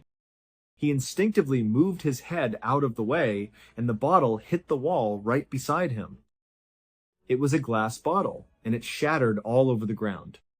And at that exact moment, all the lights in the house went out. Bill ran to the closet where he knew he kept a flashlight. He opened the door, reached in for the flashlight, and as he was about to pull it out, he heard a loud slamming sound coming from the top of the closet. He had a couple of heavy boxes stored on the very top shelf. The sound was as if someone had lifted one of those boxes up and slammed it back down on the shelf. But obviously, he hadn't done it. It totally freaked him out. He grabbed the flashlight, shined it all around the closet. There was no one in there. There was nothing out of place. He backed out of the closet, and just then, the lights came back on. His heart was racing because he knew what had just happened. Someone, or something, had just thrown a bottle at his head. Something had just slammed a heavy box in his closet. He was in full panic mode. The only person he could think to call was his brother. He wasn't ready to go to the police. What would he even say? The things he would need to describe sounded completely nonsensical. But his brother Bob was also very rational, equally pragmatic in his approach to things. He called his brother and just said, "Get over here. I've got some weird stuff happening in my house, and I just need a sanity check." So his younger brother Bob came over. As soon as Bob got there, Bill didn't know how to start. He had never had a conversation about the paranormal with his brother before. So he just said, "All right, this is going to sound weird, Bob, but I need you to just go in this closet. Just go in the closet." Bob looked at him like he was crazy and asked what he was talking about. Bill just said, "Please just go in there. I'm going to shut the door, and I want you to just tell me what happens." Bob, seeing how distressed his brother was, agreed. "All right," he said, and he went into the closet. Bill shut the door behind him and just waited outside. After a moment, Bill called out to him, "Hey, turn off the light in there. There's a little pull string for a tiny light bulb." Bob turned off the light, and it was pitch black inside. Now, at the time, Bob would not tell Bill what happened to him in that closet. Mostly because, if you put yourself in Bob's shoes, he had no context for any of this. He had never experienced anything like it before. So, when things happened to him in there, he chalked it up to his own clumsiness. He was standing in the dark closet when he felt something hit his leg. He just thought, "Oh, I must have knocked into a pair of shoes or something." He just stood there, and then something hit him hard in the face. He thought, "I must have hit something on the top shelf, and it fell and hit me in the head." But the two things happening back to back did unsettle him a little bit. He made a conscious decision not to tell Bill what had happened. He thought it would only feed into his brother's paranoia, and that wasn't what he needed right now. He opened the closet door, stepped out, and said, "You know what, Bill? Nothing happened in there. You've got nothing to worry about. There's nothing in here." He left, and Bill was left feeling kind of crestfallen. He felt like he hadn't done a good job of conveying to his brother just how serious the situation was. He felt out of his element and didn't know how to handle it. He had only one other person he felt comfortable talking to about this, mostly because the whole situation was just embarrassing for him. He was this esteemed former NASA employee. The last thing he wanted was for people to think he was losing his mind. But he had a friend named Michael who was a sound engineer for a couple of podcasts. When he called him, Bill didn't even really know what he was going to say. He just needed to talk to a friendly voice. Michael was a little surprised to get a call from Bill. They made some small talk, and then Bill just said, "You know, I don't know how to approach this with you, but I just moved to Arlington, and I've got some weird stuff going on in my house. I guess I'm just telling you because I don't know what else to do." Michael was a bit caught off guard, and was mostly just worried about his friend. He started asking some basic questions, like what Bill had heard or seen, not really sure if it was worth exploring, but just trying to be a good friend. As they were having this conversation, the same voice that had come on the phone during the call to the internet company came on the line again. All of a sudden, Bill couldn't hear Michael, and Michael couldn't hear Bill. All they could both hear was this angry, demonic-sounding voice that was very threatening. Michael, being a sound engineer, instinctively thought to record it. He had all his equipment right there. He grabbed a microphone, put it up to the receiver, and started recording. He sat there for a minute and a half recording this voice. About 30 seconds into the recording, Bill, on the other end, who had heard this voice before and was starting to get the feeling that this whole thing was really bad, started yelling into the phone. He was yelling for Michael to hang up. "Don't listen to this. Hang up. Hang up the phone. Don't listen to the voice!" After about a minute and a half of this chaos, the voice suddenly stopped. The line went back to normal, and Bill and Michael could hear each other again, crystal clear. Michael immediately said, "Hey, Bill, are you there?" Bill said, "Yeah, I'm here. I was trying to get you to get off the phone. You can't listen to this stuff. I don't know what it is, but it's bad." And Michael just said, "No, listen. I recorded that. Here, let me play it back for you." He started playing the recording back, and all it was silence, except for the parts where Bill was yelling, "Don't listen to it! Hang up!" And Michael was yelling at the beginning, "Hey, what is that? What is this?" The recording had only picked up their own voices. The demonic, possessed-sounding voice was completely gone from the audio. At this point, Bill was starting to get genuinely scared. He wouldn't admit it, but he was alone in this house with all this strange stuff happening. He decided to invite his brother over for dinner again. He thought having other people in the house might help. So Bob and his wife Cindy came over. Bill was sitting in his usual chair, and Bob and Cindy were on the couch. They were having a nice time, just watching TV. Bill remembered feeling how nice it was just to have other people there. As they were watching, Bill suddenly stood up and ran over to the room where he had originally seen that thing dart by. Bob and Cindy saw him jump up and run over, and they asked, "Hey, what did you see?" "What was that?" Bill tried to explain. He said, "I don't know how to describe what I saw, but I saw this thing that's in my house." "Bob, this is why I brought you over here. I've been seeing this animal or something running around, and I swear I just saw it again." He pointed to his chair. "Hey, look, Bob, sit in my chair." It was the only place in the room with a clear vantage point into that other room. From the couch where Bob and Cindy were sitting, you couldn't really see into it. Bill said, "Just listen to me. Sit in my seat and just watch the TV. Don't pay attention to the room, just watch TV and see if something catches your eye. Maybe I'm seeing something totally rational, but something is happening. Just do what I was doing." Bob was skeptical, but agreed. "All right," he said, and he sat in the chair. Bill sat down next to Cindy on the couch, and they all started watching TV again.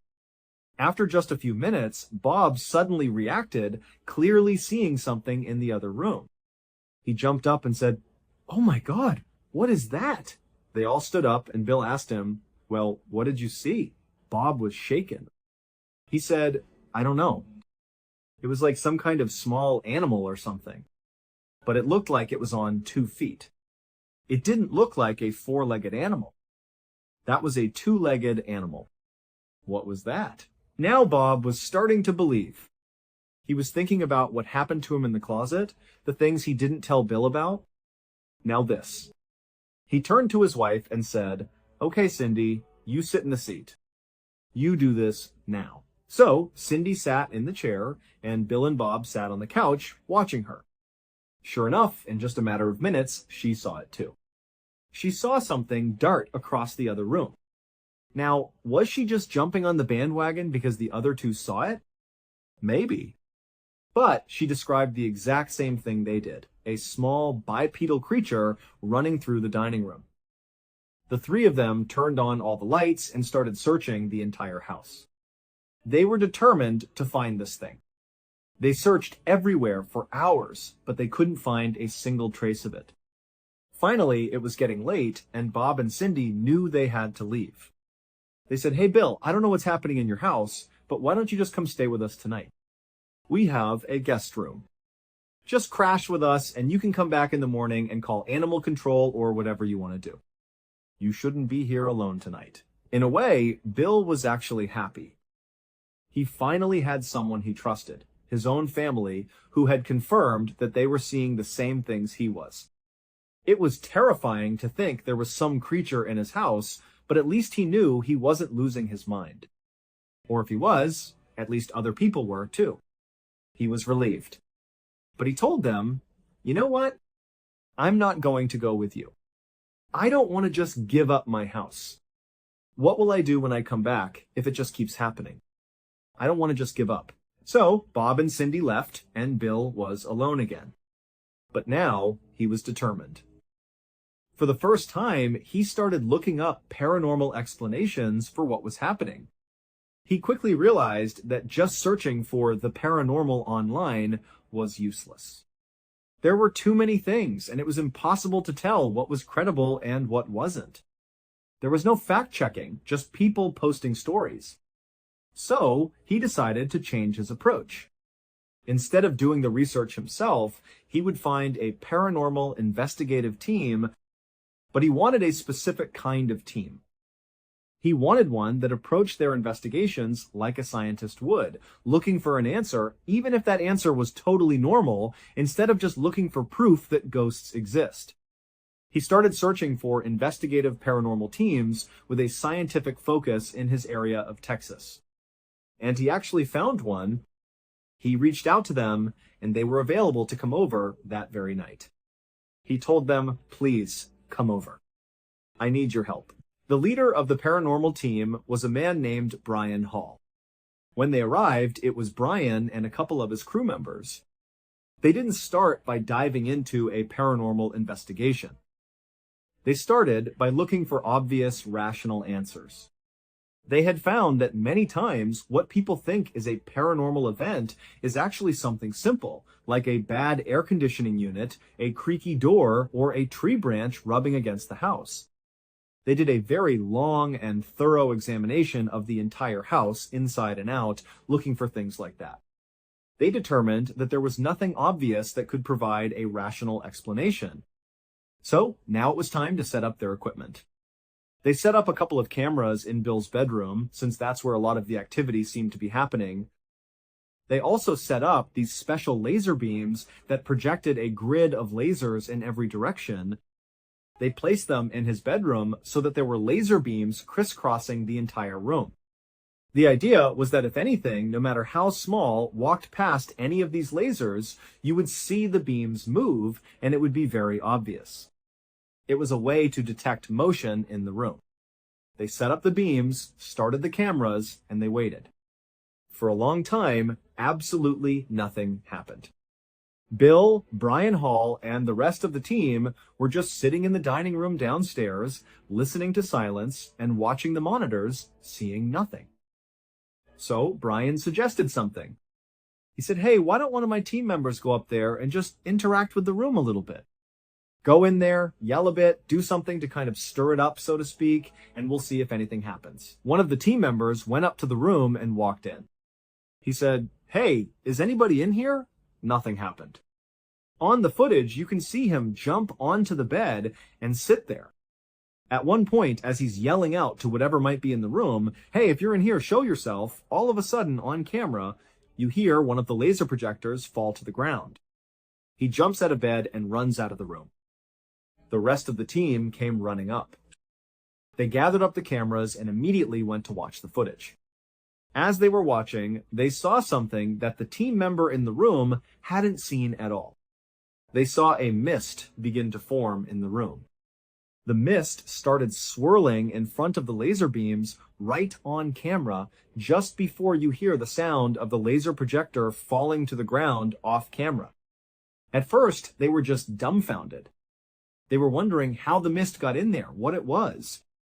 They considered if maybe the laser beam had just rolled off a table, if it had been positioned in a way that it could have fallen on its own. They raised the sound levels on the video, and they were able to make out a couple of words being spoken, though it was faint. At this point, Brian Hall and his team felt like they had a good amount of data that did lend credibility to the idea that there was something paranormal happening in Bill's house. As they were packing up their equipment to leave, they said to Bill, "You've got to go. You can't stay here." "I'm surprised you're still here now." But Bill was just this incredibly prideful guy. He told them, "No, I'm going to stay. I've made the decision. I'm not going to run. I'm going to stay here in this house." They told him it was a bad idea. And honestly, they were right, because some pretty horrible stuff happened after they left. That night, Bill knew he wasn't going to sleep. He had all the lights on in his bedroom. He was sitting on his bed with his knees tucked up to his chin. He had upbeat classical music playing on a radio right next to his bed, just trying to create some kind of good vibes in the room. As he was sitting there, he heard a sound like a Mack truck smashing into the side of his house.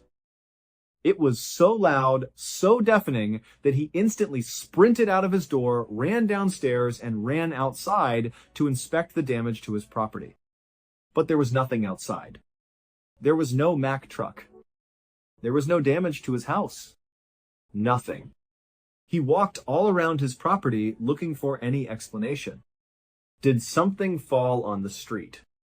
Am I losing my mind? What is going on? After looking around for a while and finding nothing, he went back inside. As soon as he stepped foot back in his house, he heard a similarly loud crashing sound as if a vehicle was smashing into his house, but this time it was inside, in his dining room. It was the same room where he first saw that creature running across the ground. He ran in there expecting to find horrible damage, but there was nothing disturbed.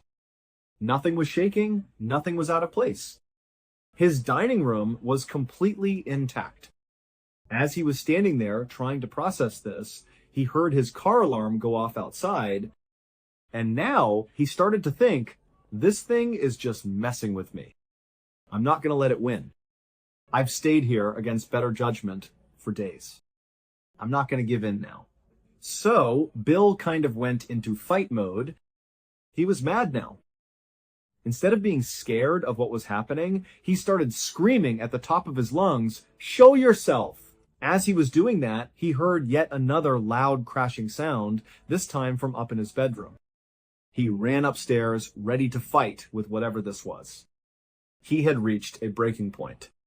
He charged into his room, but there was nothing in there. But unlike the dining room and outside, the crashing sound continued while he was in the bedroom. He was standing there, holding his ears because of the deafening crashing sounds happening over and over and over again, but there was nothing moving in the room. There was no way for that sound to be coming from that room, but it was. After what felt like an eternity of this horrible smashing sound, it just completely stopped. It was dead silent. Bill slowly lifted his hands off his ears. He looked around, expecting the noise to start again, but it didn't. There was just dead silence throughout the entire house. After a long while, when he still didn't hear anything, he got back in his bed. All the lights were still on, his radio was still playing. He tucked his legs up to his chin and was just holding himself, basically in the fetal position. At this point, he was petrified.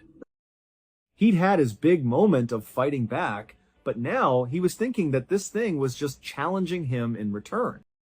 It was basically saying, I can do whatever I want to you and you can't touch me. He was realizing that he might have just made things worse.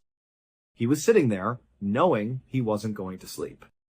It was still the middle of the night, and he started to hear a noise.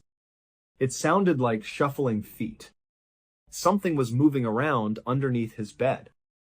As he was sitting on his bed, at the head of the bed, near his pillow, with his feet tucked in, he looked towards the foot of his bed, and this huge, wide, 6-foot-tall black figure emerged. It was in a brightly lit room, but this figure was pure black. It emerged at the foot of his bed. It had this huge tooth coming out of its mouth. It got into this jerky, unnatural position and started moving towards Bill. It got right in front of him. It put its face right up against Bill's face, then it let out a grunt, and then it just disappeared. Bill continued to see this horrible black figure in his house. It continued to challenge him, but Bill stopped challenging it back. He started waking up with scratches on his chest. He was even hospitalized a couple of times, which prompted the hospital to do welfare checks on him.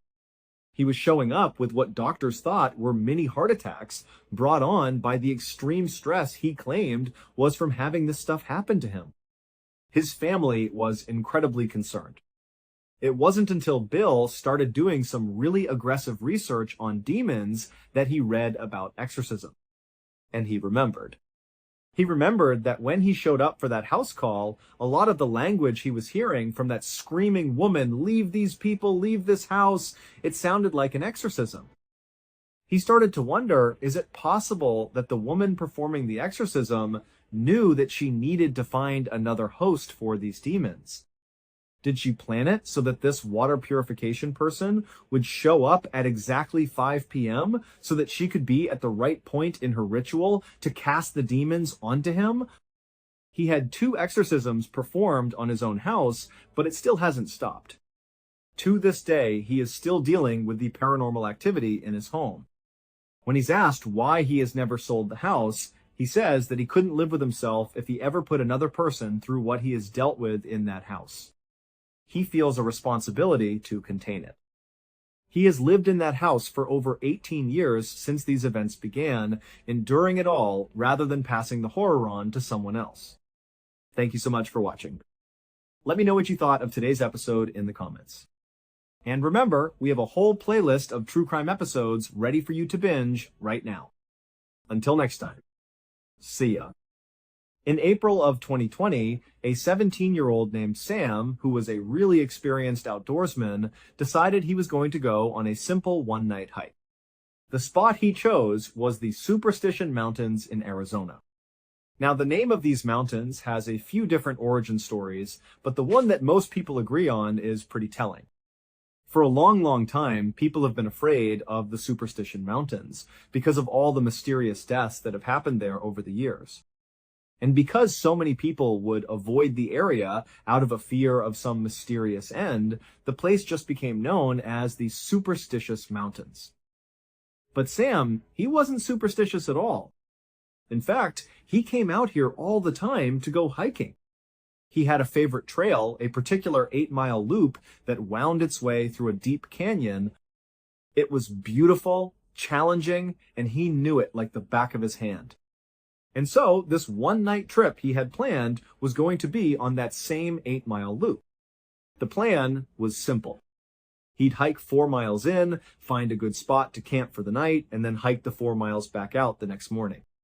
He had planned to do it with a good friend of his, but at the very last minute, his friend had to cancel. Something came up, and he just couldn't make it. So, Sam was on the fence. He teetered on the edge of just calling the whole thing off. But in the end, he thought, you know what? I'll just do it by myself. I'm so familiar with this trail, with this area. What could possibly go wrong? On the day he was supposed to leave for the hike, his plan was to get to the trailhead early in the day. That way, he'd have the maximum amount of sunlight to get his 4 miles in and set up camp without any pressure. But life doesn't always go according to plan. Due to some unforeseen circumstances, a mix of bad traffic getting out of the city and some unexpectedly rough road conditions on the dirt roads leading to the trail, he didn't actually get to the trailhead until 5:45 inches the evening. The sun was already getting low in the sky, casting long shadows across the landscape.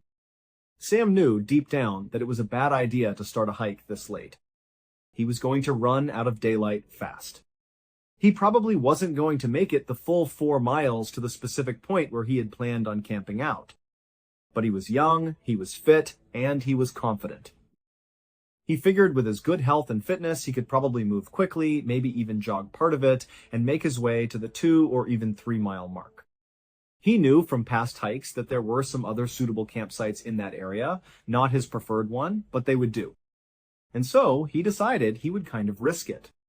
He would just try to go as fast as he could and use what little daylight he had left to reach a safe place to spend the night.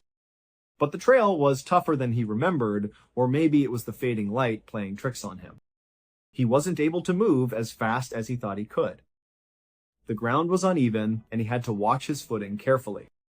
And soon enough, the sun dipped below the horizon, and the world went from gold to purple to a deep, inky black. It was totally dark. He had his flashlight, of course, but that only cut a small, shaky circle of light into the oppressive darkness. It was only able to shine maybe 10 feet in front of him. Beyond that, the wilderness was a complete mystery. And then, at one point, as he was navigating a rocky section of the trail, he nearly fell. His foot slipped, and he tumbled sideways, catching himself just before he went over the edge of a rock. He knew if he had fallen, he would have gotten really badly hurt. And the reality of his situation crashed down on him. He was 15 miles away from the nearest help. He was in a bad cell phone service area, meaning his phone was basically useless. The roads getting out here were treacherous, especially in the dark. And nobody, not even his parents, knew exactly where he was on this trail. It dawned on him in that moment that he'd made a pretty bad choice. He realized he should stop right now, make camp wherever he was, and not try to risk it any further. And as it happened, right where he stopped, there was a forest nearby. He shined his light off the path and into the trees, and he could see a clearing about 30 feet away. He walked into that clearing, and he found it was a great spot to make camp. It was flat, sheltered by the trees, and even better, on the edge of this clearing was the remnant of an old fire pit. It was very old, just a circle of blackened rocks, but it at least showed that someone had camped out right here before. And they seemed to have made it just fine. Suddenly, he was feeling pretty smart again. He felt like he'd made a good call, and he felt pretty good about where he was staying for the night. Now, Sam had intentionally not brought a tent. He was the kind of outdoorsman who liked to sleep on a simple sleeping pad with a warm sleeping bag over that. And then he would string up a tarp over the top of him just in case it rained. Since this clearing was surrounded by a bunch of tall pine trees, he was able to easily string up his tarp between two of them. It was perfect. And pretty soon, he had a small, crackling fire going in the old fire pit. The flames pushed back the darkness and the cold, and he felt a sense of comfort. He cracked open a can of beans and began eating his dinner, watching the fire dance. But as he was eating, he started to get a sense that something was off. Something was not right. It was a subtle feeling at first, like a prickle on the back of his neck.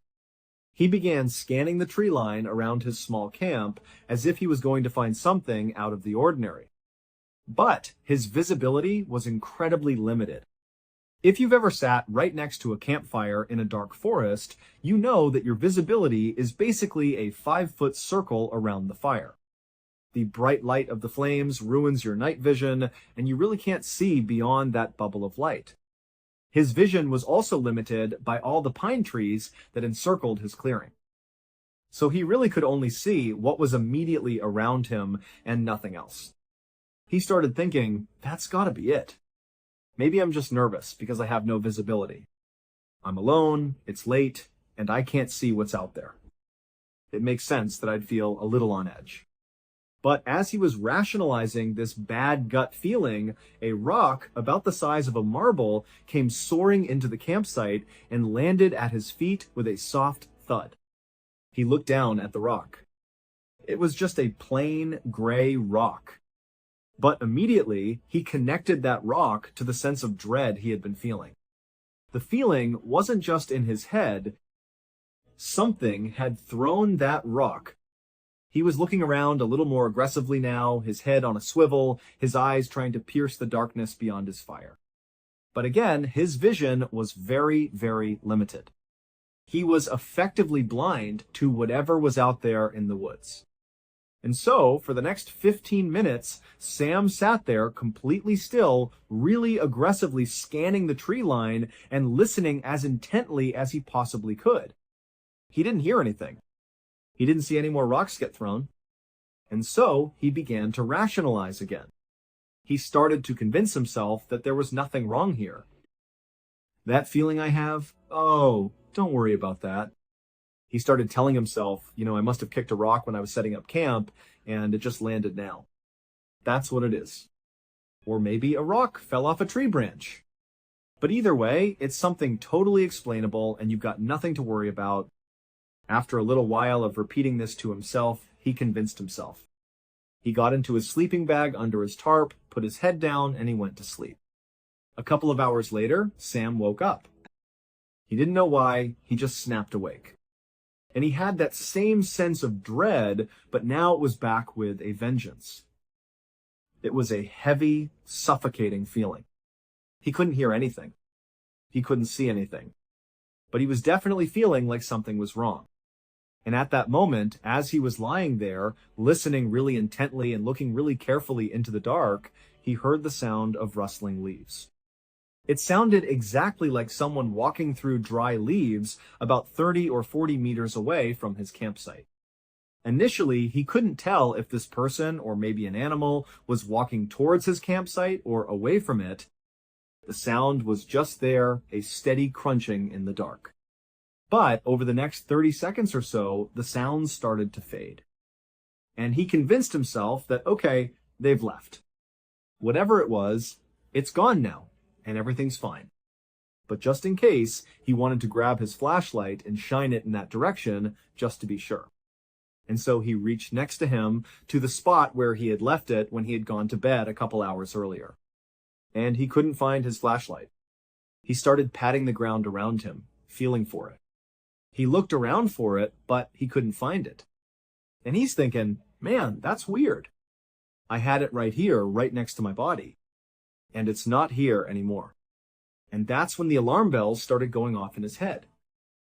Because the only way this flashlight moves is if he moved it. And if it's not here, how did it move? And so he jumped out of his sleeping bag. He ducked out from under the tarp, and he's looking around on the ground in the immediate vicinity of where he was sleeping, trying to find this flashlight. And as he's looking out of the corner of his eye, he saw some light. He turned his head, and in the exact same direction that he had heard those footsteps, those rustling leaves, when he was still lying down, he saw his flashlight. It was laying on the ground about 10 meters away from him, and it was on. The beam was pointing away from him into the trees, which means someone or something had been less than a foot away from him to get this flashlight that was right next to him while he was fast asleep and totally helpless. And they had moved it all the way over there. Immediately, Sam thought to himself, that's a trap. They are trying to lure me away from my campsite. They want me to leave the safety of my fire and walk into the darkness to get my flashlight. Suddenly, he felt so scared he wanted to vomit. But he knew in order to survive this situation, he needed to keep his wits about him. So he put his boots on and he grabbed his knife.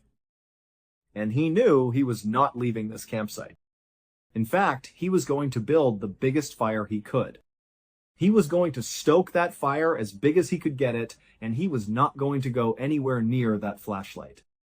For the next several hours, Sam just stood in the middle of his campsite, holding his knife, preparing to confront whatever the heck was out in the woods. And over those several hours, he would hear footsteps. They would approach his campsite, circle around it, and then turn around and leave. And he noticed a pattern. Every time the fire got lower, the footsteps would come closer and closer and closer. And when he would throw more wood on and stoke the fire, making it roar back to life, they wouldn't come as close. But at about 3 a.m, he ran out of firewood. So unless he went into the woods to get more, he'd be out. And he was certainly not going into the woods. That was the whole point, to avoid the woods where this thing was. And so, as the fire slowly died down, turning from flames to glowing embers, Sam prepared himself mentally for whatever happened next. Because he knew that with that fire gone, this thing was comfortable coming all the way in. It had already come all the way up right next to him to get the flashlight. And so finally, he heard the footsteps approaching. And before this, the closest they had come was maybe about 15 meters away. They were far enough away that it didn't feel intimate. It was terrifying, but he had some distance. This time, they walked right up to about 3 meters away. But they intentionally came up behind the thickest group of trees so he couldn't see them. And it was still dark outside, and he was in that small bubble of light near the dying fire, so he was blind to whatever was on the other side of those trees. But he knew they were there, and they had stopped. And for 2 hours, this poor kid stood in the middle of this campsite, facing in the direction of whatever was behind the trees. His imagination was probably going crazy at this point with what could be behind those trees. He was just waiting for whatever happened next. But ultimately, the only thing that would happen is the sun would eventually come up, and right before it actually popped over the horizon, this thing on the other side finally moved. It turned around and ran away, crashing through the underbrush. And it did not come back. And so, when the sun finally did come up, Sam didn't just charge out of there. He was still thinking there could be a trap. He waited until it was totally full sunlight. And then he packed up everything he had, and he practically sprinted back to the parking lot. He got back into his car, locked the doors, and he drove nonstop for 20 miles until he got to a gas station where he could park and collect himself. And when he got there, he got out of his car, and he went inside and he got a drink. And when he came out, he noticed someone had written something on the dust on the back window of his car. He walked over to see what it was. And in the dust, someone had simply written, "Sleep well, Sam is confident that whoever was stalking him at his campsite is the same person or group of people that wrote this message on his car. And now Sam just wonders what would have happened if he had tried to retrieve that flashlight. In 1982, a very outdoorsy teenage girl and boy who had recently started dating decided to go camping in Maine. Around 1 in the morning on the first night they were there, the girl woke up because she had to go to the bathroom. She was about to unzip her tent when she stopped because she heard some strange noises coming from outside their tent. It wasn't that loud, but it sounded distinctly like something was digging in the ground. But she really had to go, and she figured, you know what, it's probably just some small animal or something, a raccoon maybe. And so she began to unzip the tent. There was a little bit of moonlight that night, and there was a clearing outside of their tent, so the moonlight was pouring through. She had plenty of illumination, and so she looked through this tiny hole, and she couldn't believe what she saw. It was a grown woman squatting down about 2 or 3 feet away from their tent. Her back was to them, so she couldn't see that the girl was looking through the tent. And she was feverishly digging into the ground in front of her with her bare hands. The girl literally fell backwards into her tent. She was so startled by what she saw. And she landed on her boyfriend, who immediately got up and was like, "What's going on?" And she just went, "Shh." And she pointed at the little hole where she had unzipped the tent. And she just whispered, "Look." The boy was confused, but he could tell his girlfriend was very serious. So he sat up quietly and he looked through the little opening in the door. And he saw the digging woman. The boy recoiled and looked at his girlfriend and he's like, "What is going on out there?" He took a flashlight and his girlfriend was telling him, "Don't do it." But he opened up the tent a little bit more and he aimed his flashlight directly on this woman. And this got her attention. She stopped digging and she stood up slowly. And she turned around and faced them. And she had no expression. She wasn't giving them any indication why she was there. She wasn't acting aggressive. She wasn't acting scared. She was just completely neutral. And she stood there staring at them for quite a while before turning around and just walking away from their campsite into the darkness. And after a little while, when they were pretty certain she was gone, they opened their tent all the way. They went outside, they kind of scanned around with their flashlights, and she was nowhere to be found. And they went to where she was digging, and it was just this weird 4-inch deep hole in the ground. There was no rhyme or reason to why she was doing that. And so after sitting there wondering what they should do, they settled on, well, tomorrow we'll tell the park rangers that she was here, and maybe they'll do something about it. And so, feeling pretty confident that this woman was not going to come back, they both went back into the tent. They zipped it shut, they got in their sleeping bags, and they were about to go to sleep when they heard someone running towards their campsite. And they knew it was this woman. They immediately unzipped the tent and they looked out. And now the woman wasn't digging anymore. She was rummaging through some of their stuff that was outside of their tent. And the way she was doing it, they described as monkey-like. She'd pick something up, look at it, and then just throw it over her head. She'd pick the next thing up, throw it over her head, back and forth, just throwing things behind her. And so the boy got out, and he shined a light on her, and he said, "You need to leave." And she didn't react. She just kept flipping through all their stuff until he got pretty forceful and said, "You need to leave right now." And at that point, she kind of stopped and looked at him like, "Huh? What are you doing here?" And then she got up, turned around, and walked away. Now, the couple really didn't know what to do because she was clearly willing to come back after being confronted, but they stayed outside their tent for about 15 more minutes, shining their light and making lots of noise and treating her like she was an animal. They were just trying to scare her away from the campsite. And after a little bit of time, they thought, okay, there's no way she comes back now because, we were pretty aggressive with her this time, and she seemed to really get it. They both did go back in the tent, and as soon as they zipped it shut, they heard her come running straight back to the site. It was like she was literally waiting in the wings for when they went back in the tent.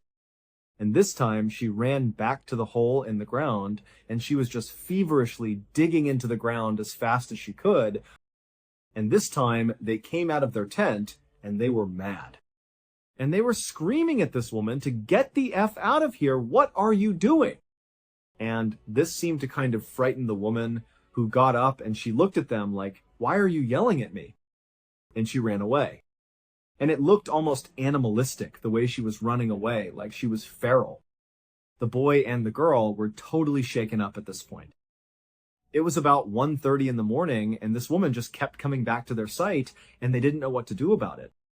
So they turned on some lanterns, and they turned on their flashlights, and they decided, we're just going to stay outside until the morning.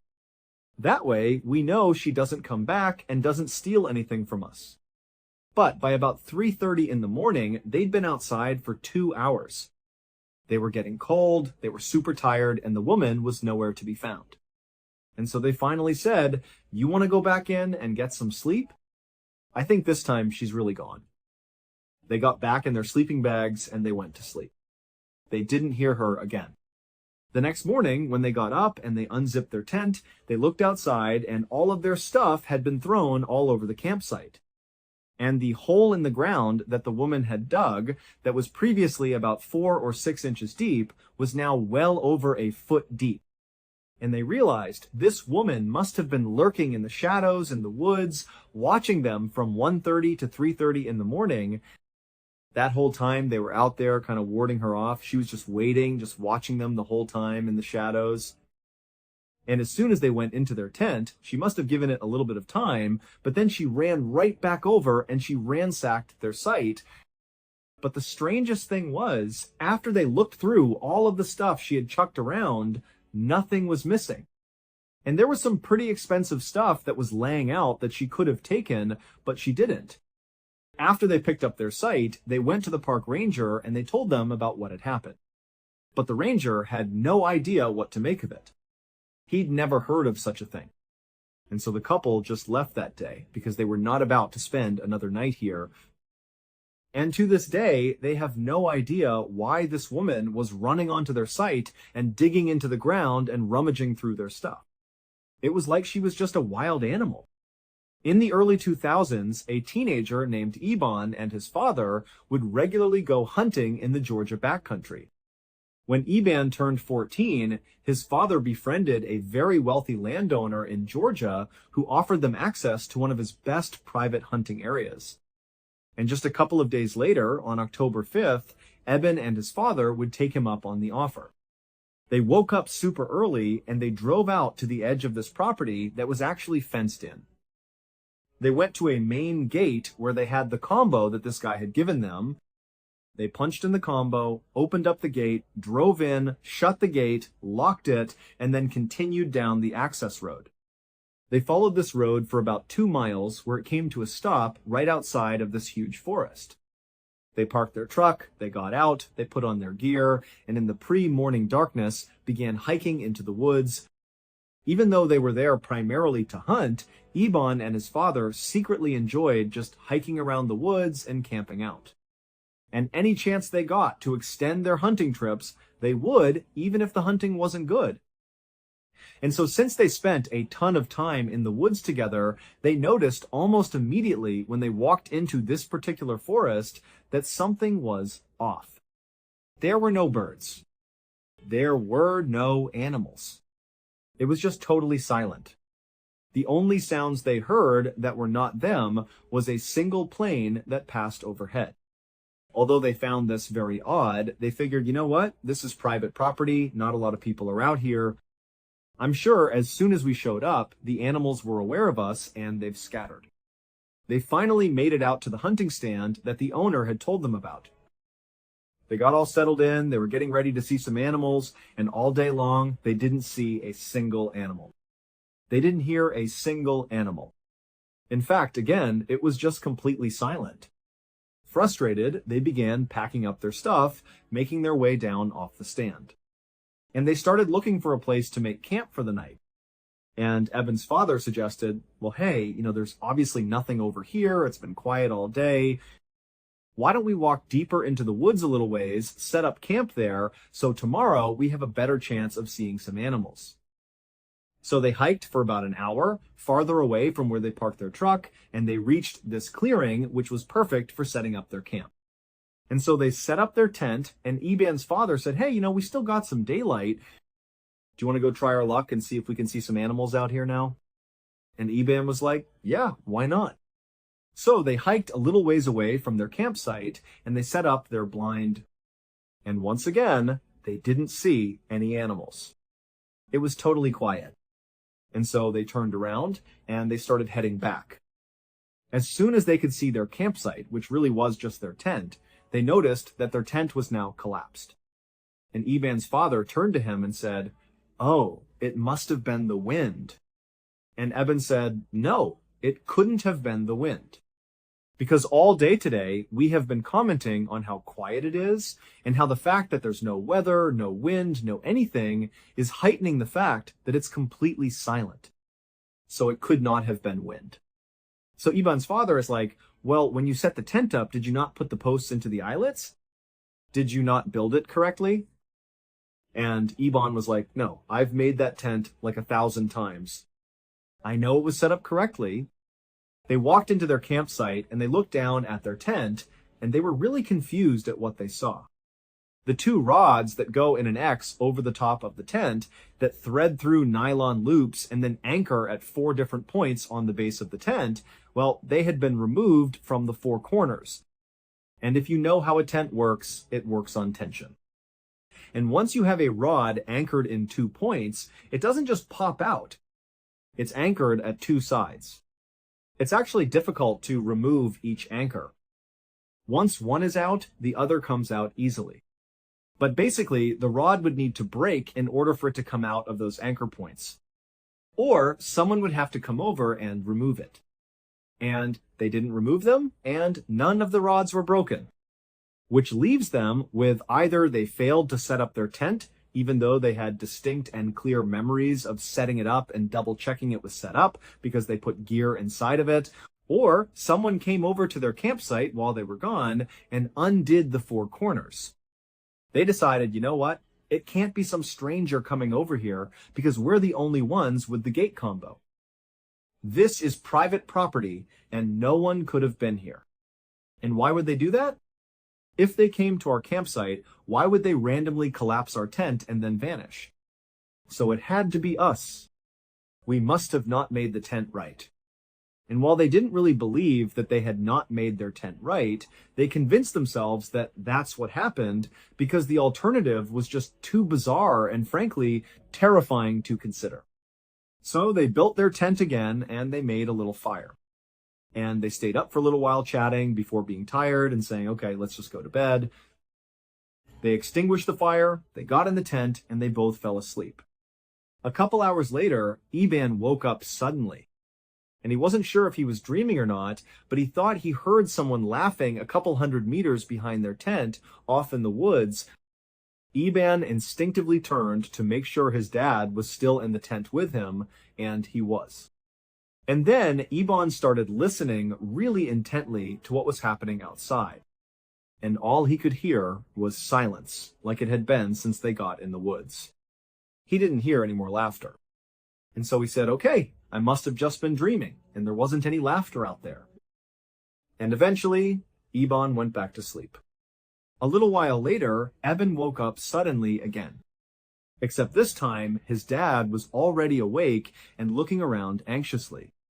And Eben sat up and goes, what's going on?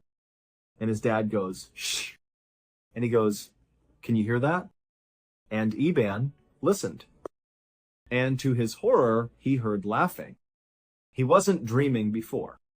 Eben also realized the laughter was not coming from the same area he had heard it. It was now coming from the opposite direction, and it was a lot closer to them. Eban very quietly and carefully explained to his dad that he had actually heard this laughter a couple hours earlier. And Eban's father turned to Eban and said, before we came out here, I asked the owner, should we expect any other hunters or campers or anybody nearby? And the owner said, this is private property and it's fenced in. There is no one there but you guys." After this revelation, they both turned their attention back to just listening because they were hoping this was just going to stop and whatever this was just going to leave. But it didn't leave. They heard footsteps running towards them from way off in the forest. And it was so quiet, it was really easy to hear these footsteps. And whatever this was charging towards them. And then it came to a complete stop, right at the edge of their clearing. At this point, Eben was now grabbing on to his father. Eban's father was holding on to his rifle, and he was getting ready to open the tent to confront whatever was out there. And right before he grabbed the zipper, this person, whatever it was, started laughing again. And it was practically right on top of them. It was so loud, they could hear it clear as day, right there, right outside their tent. And Eban's father took a deep breath. He grabbed the zipper, and as soon as he began moving it, the sound the zipper made caused the laughter to stop. They didn't hear footsteps, so they knew probably something was still out there, but the laughter stopped. Like it recognized that they were making noise. They were right there. They were in the tent. Eban's father froze with his hand on this zipper, and he was debating whether he should go outside or not. And before he could even make that decision, whatever this thing was turned around and ran back into the woods. And it was just gone. And for several minutes, they just sat like that, in total silence, praying that whatever this was gone for good. And after several minutes, when they didn't hear anything, there was no more laughing, there was no more running, Eban's father re-zipped up the tent, put his hand back down, and they were both left, just sitting there, thinking, what the heck just happened? Eban and his father would stay up all night, and they would barely speak, because whatever this thing was had heard them when they moved the zipper. And so they were really afraid of making any sound, even little sounds, because it was so quiet, sound traveled really far. And they didn't know who or what was out there. And so in silence, holding their guns, they were just waiting for the sun to come up. And as soon as it did, they were up and out of there. Literally running out of the forest, checking over their shoulder the whole time, all the way back to their truck. And so to this day, they have no idea who or what the heck was running around out there. And they told the owner of the property about it, and the owner just said, it's not possible. We have a totally gated and private piece of property, and there are cameras watching the only entrance. And you are the only ones that went in or out over that time period. And prior to that, we monitor this property. Nobody else was in there. In 2016, a 25-year-old Wall Street banker named Matt was camping near Mount Rainier in Washington State. His job was so hectic that in the rare times he got a chance to, he would disappear into the wilderness for a few days to clear his head. Despite living in one of the biggest cities in the world, Matt was actually a very competent outdoorsman. And so for this trip, he decided he would stay way off any trail, deep in the backcountry in random locations. On the first night, he found a nice clearing in the trees, and so he set up his campsite there. He ate some food over his fire, he pitched his tent, climbed inside, and within a few minutes, he was fast asleep. Several hours later, Matt woke up to some strange sounds coming from outside of his tent. It sounded like a couple of animals, or maybe one animal, moving around right outside. And so after a while of just hearing this constant sound, he rolled over and he barely unzipped his tent flap just to look out and see if he could see whatever animal it was. And what he saw shocked him. There was a man sitting in front of his fire pit. There was no fire in his fire pit. And the guy was just sitting there with his hands on his knees, looking straight down. And periodically, he would just kick his feet in the ashes of the fire pit. And Matt didn't even know what to do. So he was just looking at him through this little tiny gap in his tent. And this man all of a sudden looked up directly at Matt and made eye contact with him. And the guy's eyes went wide, and he stood up, turned around, and ran away from Matt's campsite. Matt had no idea how to react to this. And so he just quickly unzipped his tent, jumped outside, and shined his light into the forest looking for this guy. He was thinking to himself, who is this guy? I am in the middle of nowhere in the backcountry of Washington State. How long was he sitting outside there for? What does he want? And so as Matt was trying to make sense of this totally weird thing, he was thinking, okay, I'm going to look out and I'm going to see his flashlight somewhere, or I'm going to see his campsite. Maybe he's set up nearby. And he was looking around into the total darkness. He was looking through all the trees. Any light source anywhere out there, he would see. And there was not one. There was no fire, there was no flashlight, there was nothing. And so eventually, Matt went back inside of his tent. He zipped it up, and he was just left kind of dumbfounded. He couldn't understand how some person was just sitting outside of his tent for no apparent reason, and then vanished into the forest without even turning on a flashlight. And so after a very restless night, finally, the sun came up again, and Matt was very relieved. He stepped outside, and after a little bit of time now from this strange incident, Matt started to tell himself that all that was is some guy happened to set up his campsite nearby. It is possible, albeit rare because we're in the backcountry, and maybe he was just intoxicated and he wandered over here, and, stranger things have happened. So that's probably all it was. And so Matt felt like there was nothing to worry about. He packed up his campsite and he began hiking into the forest. Matt didn't have a planned route. Instead, he had a map and a compass, and he began just kind of wandering in the forest, kind of exploring wherever he wanted to go. And over the next 2 days, he covered at least 10, maybe 15 miles in kind of random zigzag directions. He found a nice clearing, and he set up another campsite. That night, he set up a fire, and he was eating some food near his fire. And then, as he was sitting there, he heard rustling coming from behind him. And he was pretty sure it was an animal, so he turned around and he didn't see anything, and he went back to eating his food. And then, a little while later, he heard some more rustling behind him.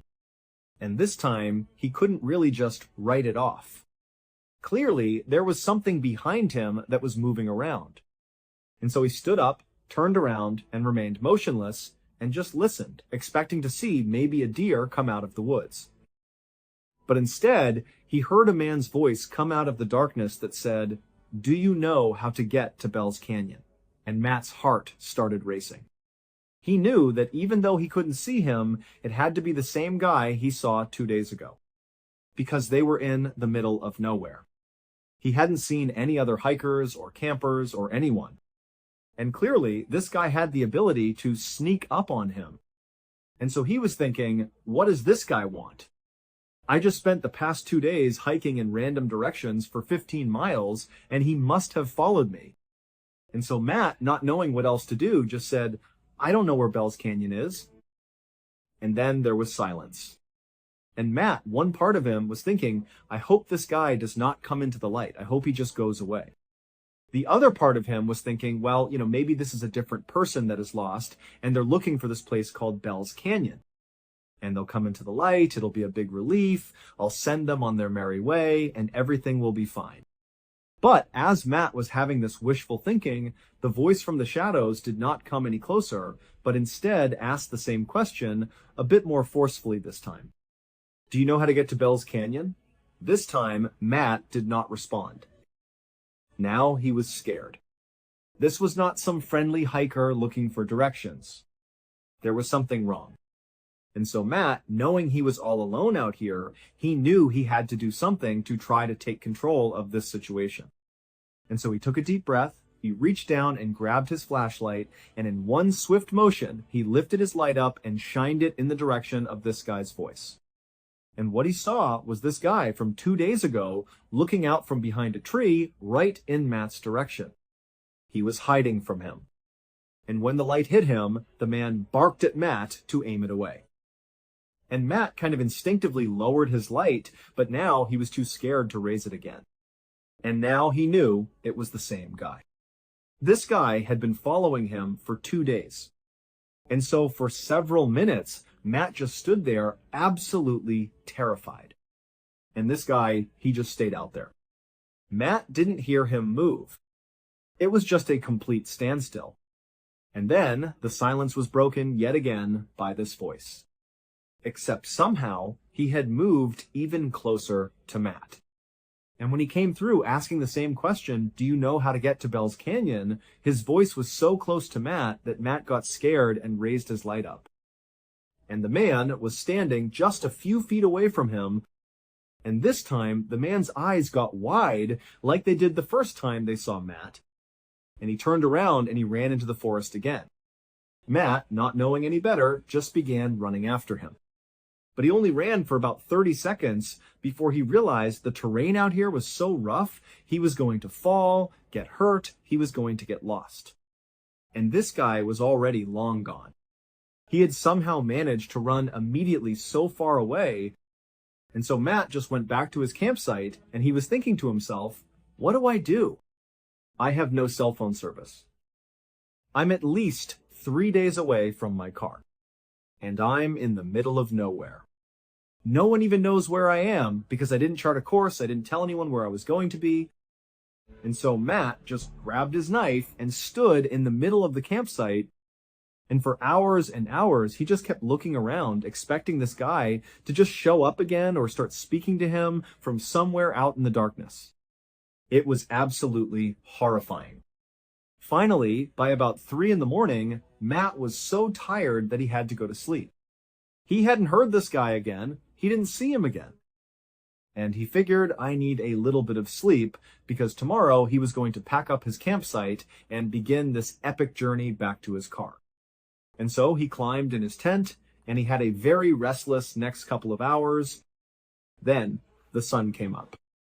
Matt jumped out of his tent, packed up his stuff, and began practically running in the direction of his car. All day as he was hiking, Matt kept looking over his shoulder, expecting to see this guy, because clearly he had followed him for multiple days over 15 miles. And so the likelihood that he was still following him was really high. And so all day, Matt just felt like he was being watched. He was totally terrified. And then the sun started to go down, and Matt knew he would have to camp out again. And so he found a clearing in the trees, he set up his campsite, and he was so tired from running basically all day and being so mentally exhausted from this experience that he just got in his tent and fell asleep very quickly. But several hours later, he woke up to the sound of somebody walking around his tent. And he knew it had to be this guy. He was still in the middle of nowhere. He wasn't even close to the parking lot yet. And so this guy was still following him. And so Matt sat up in his tent, he clutched his knife, and for hours and hours and hours, all night, this guy just walked around his campsite, and then around 4 or 5 in the morning, he scampered off. When the sun finally came up, Matt leapt out of his tent, packed up his stuff, and literally just began running in the direction of his car, hoping that maybe he could get there before needing to camp out one more night. And so all day as he moved, he was looking over his shoulder, knowing this guy was following him. At this point, it wasn't even a question. He was somewhere in the forest, but he could never see him. And unfortunately, as the sun was setting, he knew he was not going to be able to make it to his car. He was just too far away. And so at some point, when it got too dark to keep moving, he had to find a clearing and set up his tent again. And so Matt climbed inside of his tent, he zipped it up behind him, he grabbed his knife, and he sat there expecting to hear this guy come walking around. But after several hours, he didn't hear him. And Matt started to wonder, maybe this guy had left me alone finally. Maybe he's not following me anymore. And so Matt, who was totally exhausted, laid down to go to sleep. And then as he was laying there from somewhere out in the woods, do you know how to get to Bell's Canyon? Matt immediately sat up. His heart began racing so fast that he actually was concerned he might have a heart attack. And he didn't know what to do. He didn't know what to say. So he just sat there holding his knife. And then this guy began running past his campsite, making animal sounds. And he would stop periodically and moan and grunt, and he'd kick up leaves. And then he'd run past his campsite again, over and over and over again, until the sun finally came up, and this guy scampered off back into the woods. Matt didn't waste any time. He leapt out of his tent, packed his stuff up, and ran all the way back to his car. When he finally got inside of his car, shut the door, and locked it, he cried tears of joy. He was so unbelievably relieved, and he peeled out of the parking lot. He got to a nearby hotel, he finally got cell phone reception, and he considered calling the police about this guy. But he thought, what am I going to tell them? He didn't commit a crime, he was just terrifying. And so he decided not to call the police. He finally flew back to New York, and he just had to accept that there was some strange guy out in the wilderness of Washington state who was able to hunt him over 3 days and 30 miles in rugged terrain without the use of a flashlight, without any gear. And all he ever said to Matt was, "Do you know how to get to Bell's Canyon?" In the summer of 1906, there was this couple, Dr. William Clark and his wife Harriet. They were up in northwestern Connecticut, and they were driving along this winding country road in a place called Litchfield County. As they were driving along, it was so scenic and beautiful, with rolling hills and green everywhere. What they were doing was looking for a location in this area that could serve as a location for their second home. Dr. Clark was an oncologist, and they lived back in New York City, where he and his wife lived kind of a fabulous life. He was super successful. He was not only an oncologist, he was a big-time professor as well. And so they lived this amazing life in New York. But their lives were really hectic. New York City is a hectic place. Add in the fact that they were very social people, always going out and going to functions and this and that. And so they had some extra money, and they wanted to buy or build a second home that would kind of serve as their retreat away from the city. After looking all around the country, they found Litchfield County was kind of like the opposite of New York City. Very few people were living there at the time, and again, it was this beautiful, scenic place. And so it just seemed kind of like the perfect spot. So again, Dr. Clark and Harriet, they're just driving along on a beautiful day. And they eventually, in Litchfield County, they reach this beautiful red wood-covered bridge, and they go over it. And when they got to the other side, their field of view opened up, because there weren't as many trees right on the other side of this bridge. And they suddenly had this view up and to the right, maybe half a mile away or something, of this weirdly shaded forest. Now you have to remember that basically everywhere they were looking, there were trees everywhere. It was very densely forested. But there was just this one kind of rise, like a pretty big prominent hill that was really dark, like totally shaded. And it was because there were two mountains or two hills on either side of it, almost creating like a valley. And so it just looked like, wow, that's a very shaded forest.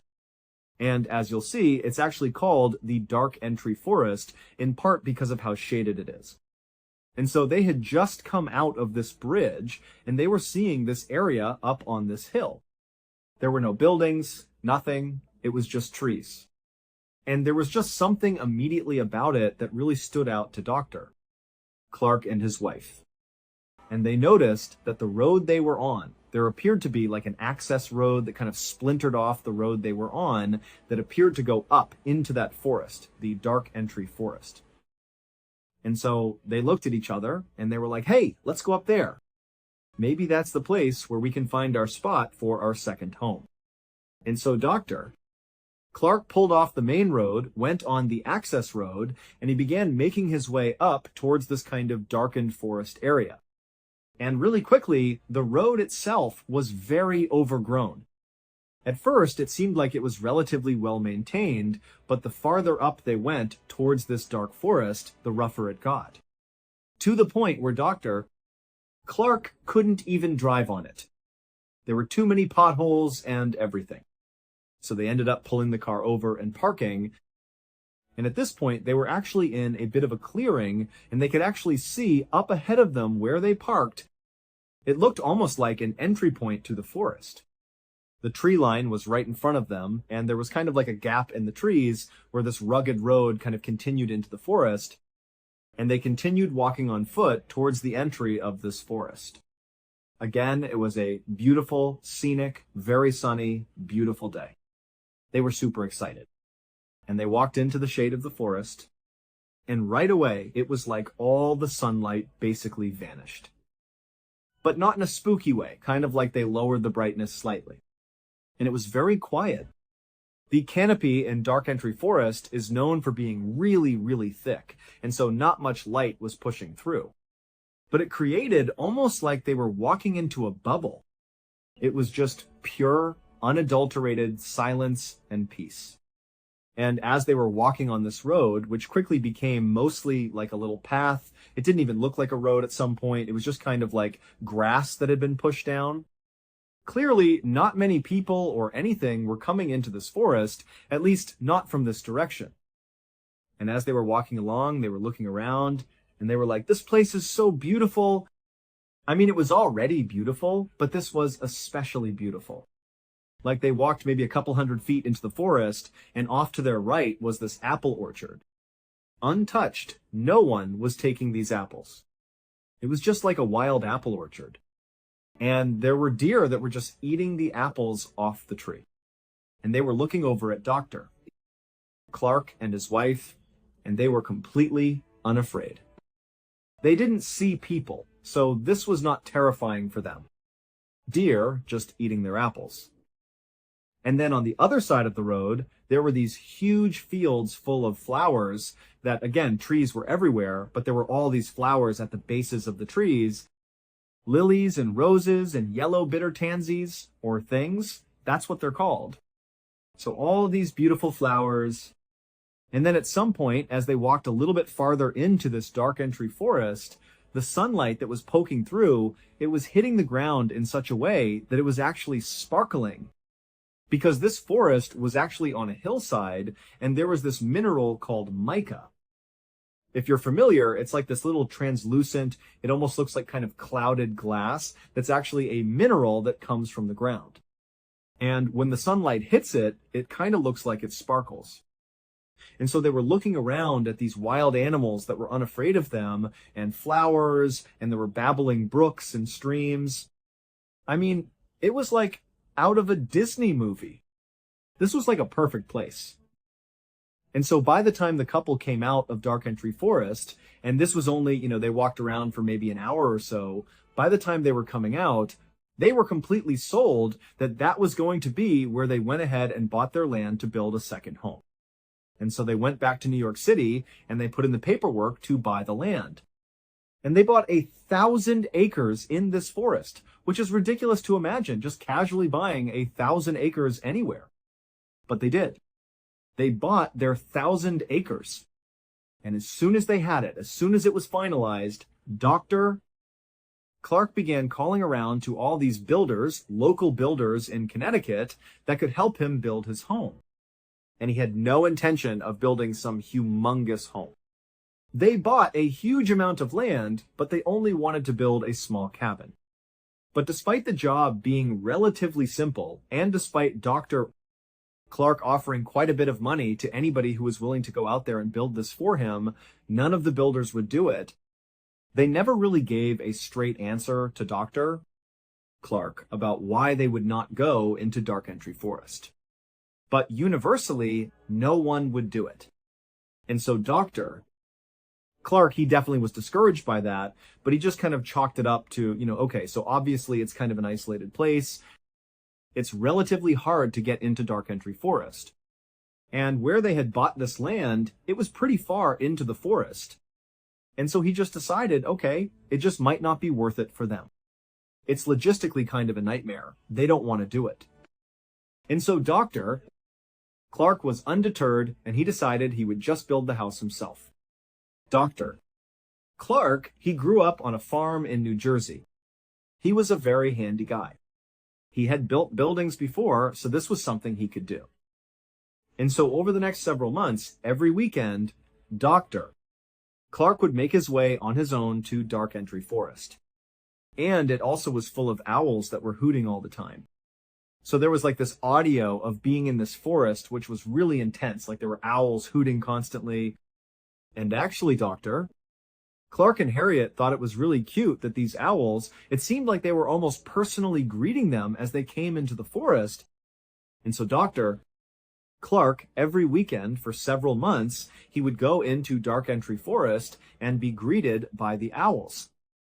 And he would go to the land where the Thousand Acre Land was, and actually he had identified this one kind of flat spot in the Thousand Acres that was good for building a home.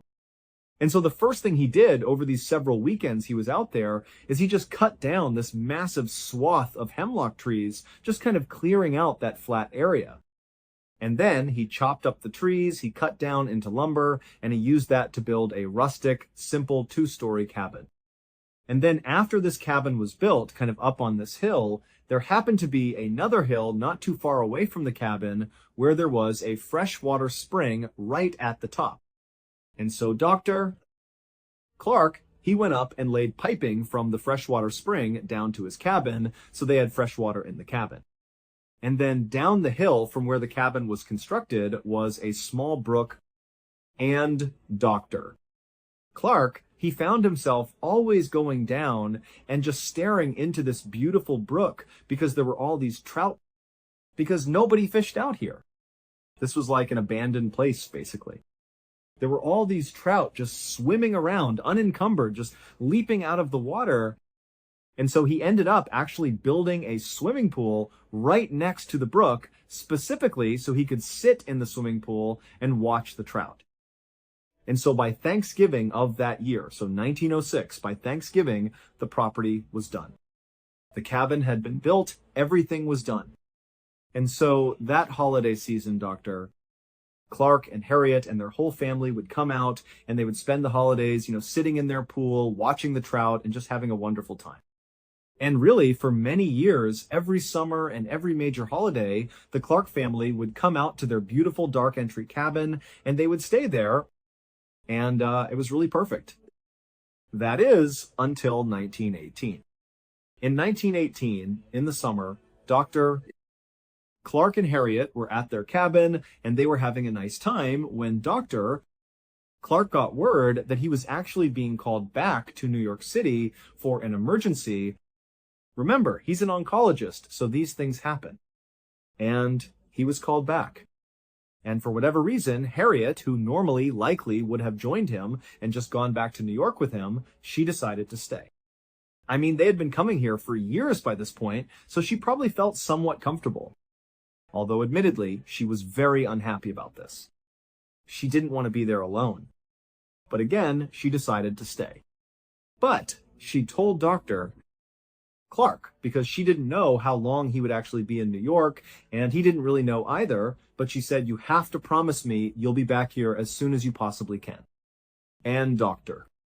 Clark would tell her that, I'll do my best, should be back here in maybe, a couple of days from now, and I promise you, I will come home as soon as I possibly can.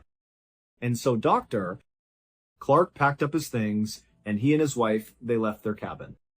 They walked their way down the trail, listening to the owls and looking at the mica sparkling on the ground. And they left the forest and they made their way to a nearby train station, which actually was not that far away from the entry to the forest.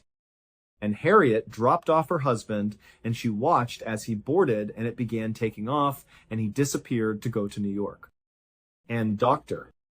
Clark, as he's vanishing, traveling on this train, he's thinking to himself that, okay, I'll be in New York just for a couple of days. I'll be home. I'll be back in no time. Little did he know, over the course of time he was going to be in New York, his wife would endure something that is just truly horrifying. So before I explain to you what happened after Dr. Clark left, you need to understand some history about this forest. History that Dr. Clark and Harriet did not look into before deciding to purchase these 1,000 acres. Because had they done the research into this area, they likely would not have bought the land. So there actually used to be a town that was settled in the Dark Entry Forest. It was called Dudleytown, and it was settled in the 1740s. And at first, it was just a couple of families just getting by. But pretty quickly, it grew to about 30 families and several structures and houses and the whole 9 yards. It was a small community inside of this beautiful forest, and things were great. For a small town in the 1700s, things were stable. But starting in the end of the 1700s, like in the 1790s, up till about the 1800s, things started to go really, really badly in Dudleytown. And in fact, because of how badly it went, it earned this conclusion that Dudleytown had to be cursed. And that lore had spread around, which is actually why those builders refused to do the work for Dr. Clark, because they believed it was a cursed place. So this is what led to it being believed to be cursed. And I'll tell you, it's pretty creepy. So it started with the Carter family. The Carter family was a big family inside of Dudleytown. And it was in 1792, there was this cholera epidemic that broke out in this small town, and 6 members of the Carter family died really suddenly from cholera. And the remaining members of the Carter family, which was significant, I think there were a dozen people still left, might have been a few less than that, but a pretty good chunk of people, they were so grief-stricken from the loss that they decided to just literally abandon their houses in Dudleytown and go back to New York City, where they happened to be from as well, same as Dr. Clark. But as soon as they got to New York, they were massacred by natives that lived in the area. And the only people that survived this massacre were 3 children. And the 3 children were kidnapped and never seen again. And so that was the start of bad things happening to people in Dudleytown. The next thing that happened is there was a guy named Hollister. We don't know his last name, but he either fell off a roof or he was pushed. We don't really know, but either way, he died. But he died on or near another person's home, whose name was Tanner. So Hollister died and died on or near Tanner's home. And after Hollister died, which again, it was shrouded in mystery, Tanner, the owner of the home where this guy died, he began talking obsessively, and it's documented, obsessively about strange creatures lurking around the tree line inside of Dark Entry Forest, right around Dudleytown every night. That was all he saw. So a guy dies, and all of a sudden, Tanner is noticing all these strange creatures. And he's telling everybody in town that there's something going on here. Nobody believed him. And so slowly, Tanner, every night, he would see whatever he was seeing, and it drove him insane, completely insane, to the point where he couldn't even function, and his wife and his daughter had to take care of him until he passed away. And as Tanner was losing his mind, his next-door neighbor, whose name was Abel, began to talk as well about these creatures that were coming to the edge of the tree line surrounding Dudleytown most nights. And just like Tanner, Abel as well slowly lost his mind over these creatures because nobody believed him. And then all the way up until just past the 1800s, so many people just randomly died in Dudleytown. Some from disease, for sure, but others, they'd just be found dead. And then many people as well began citing these strange creatures that were lurking all around.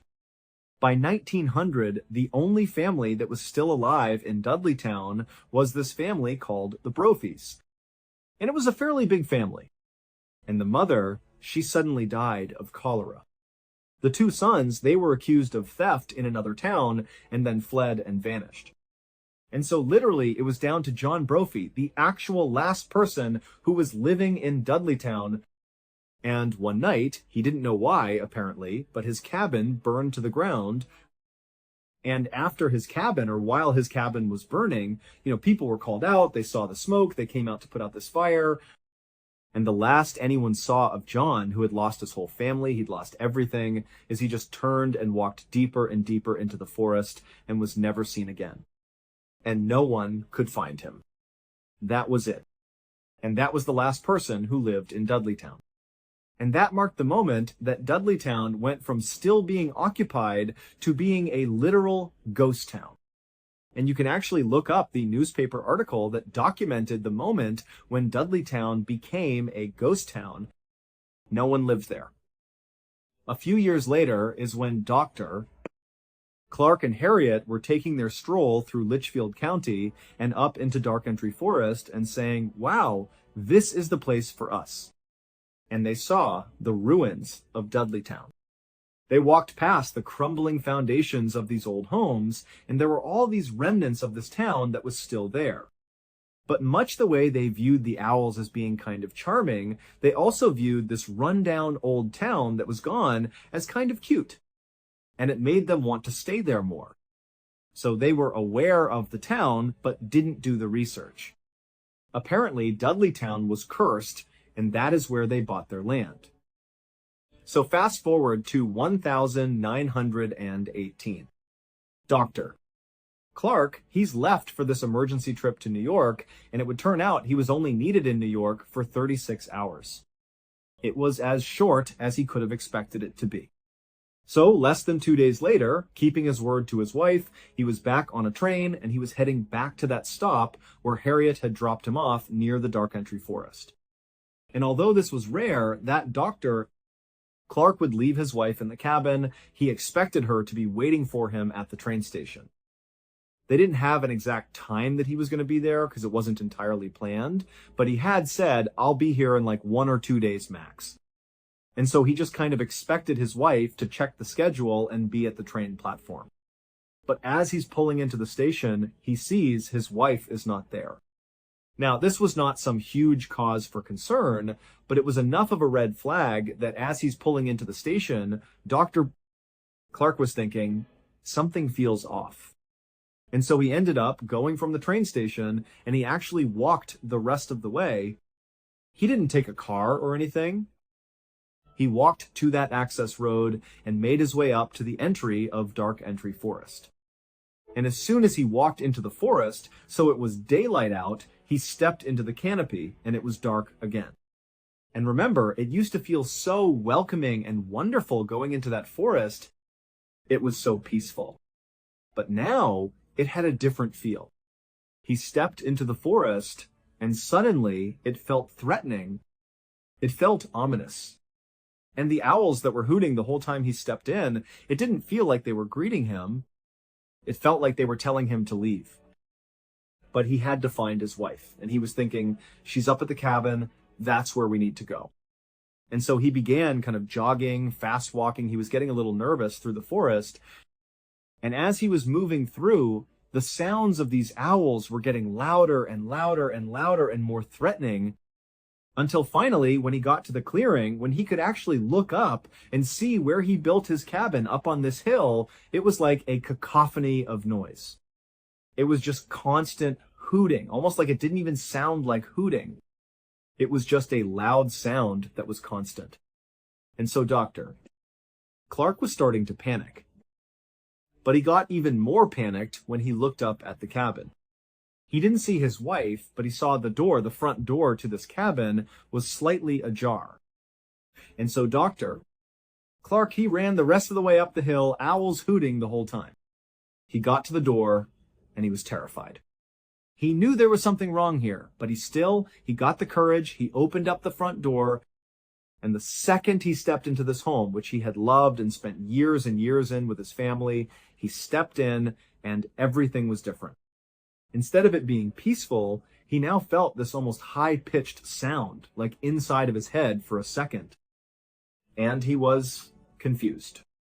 And then he heard what sounded like maniacal laughter coming from the second floor. He didn't see anybody on the first floor.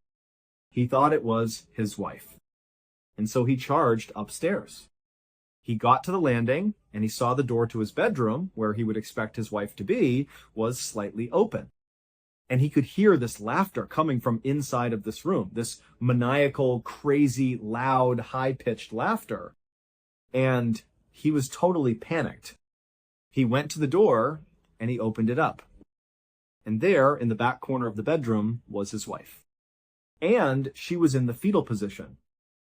And her mouth had been opened as wide as it could go. And the laughter that he was hearing was coming out of her body, but her jaw wasn't moving. Her chest was heaving, and this maniacal laughter was just coming out of her as she stared him dead in the eyes. And so Dr. Clark, he was so terrified at what he was seeing and all the hooting and all this craziness going on that he just turned and ran away. We don't know what happened to Harriet Clark over those 36 hours that her husband was gone, but something happened to her. And when she was taken away from this cabin, the only thing she would say is, the strange creatures kept coming back. I kept seeing strange creatures, the same thing that all the people in Dudleytown had said that caused them to flee the town. And so we don't know exactly what became of Harriet. There is one account that says she was forever. She went to a mental hospital and stayed there until she passed. Another account says she went back to New York with Dr. Clark, where she took her life. But either way, the final thing was she claimed to have seen the strange creatures and lost her mind as well. Following this story, Dark Entry Forest really took on this unbelievable legend.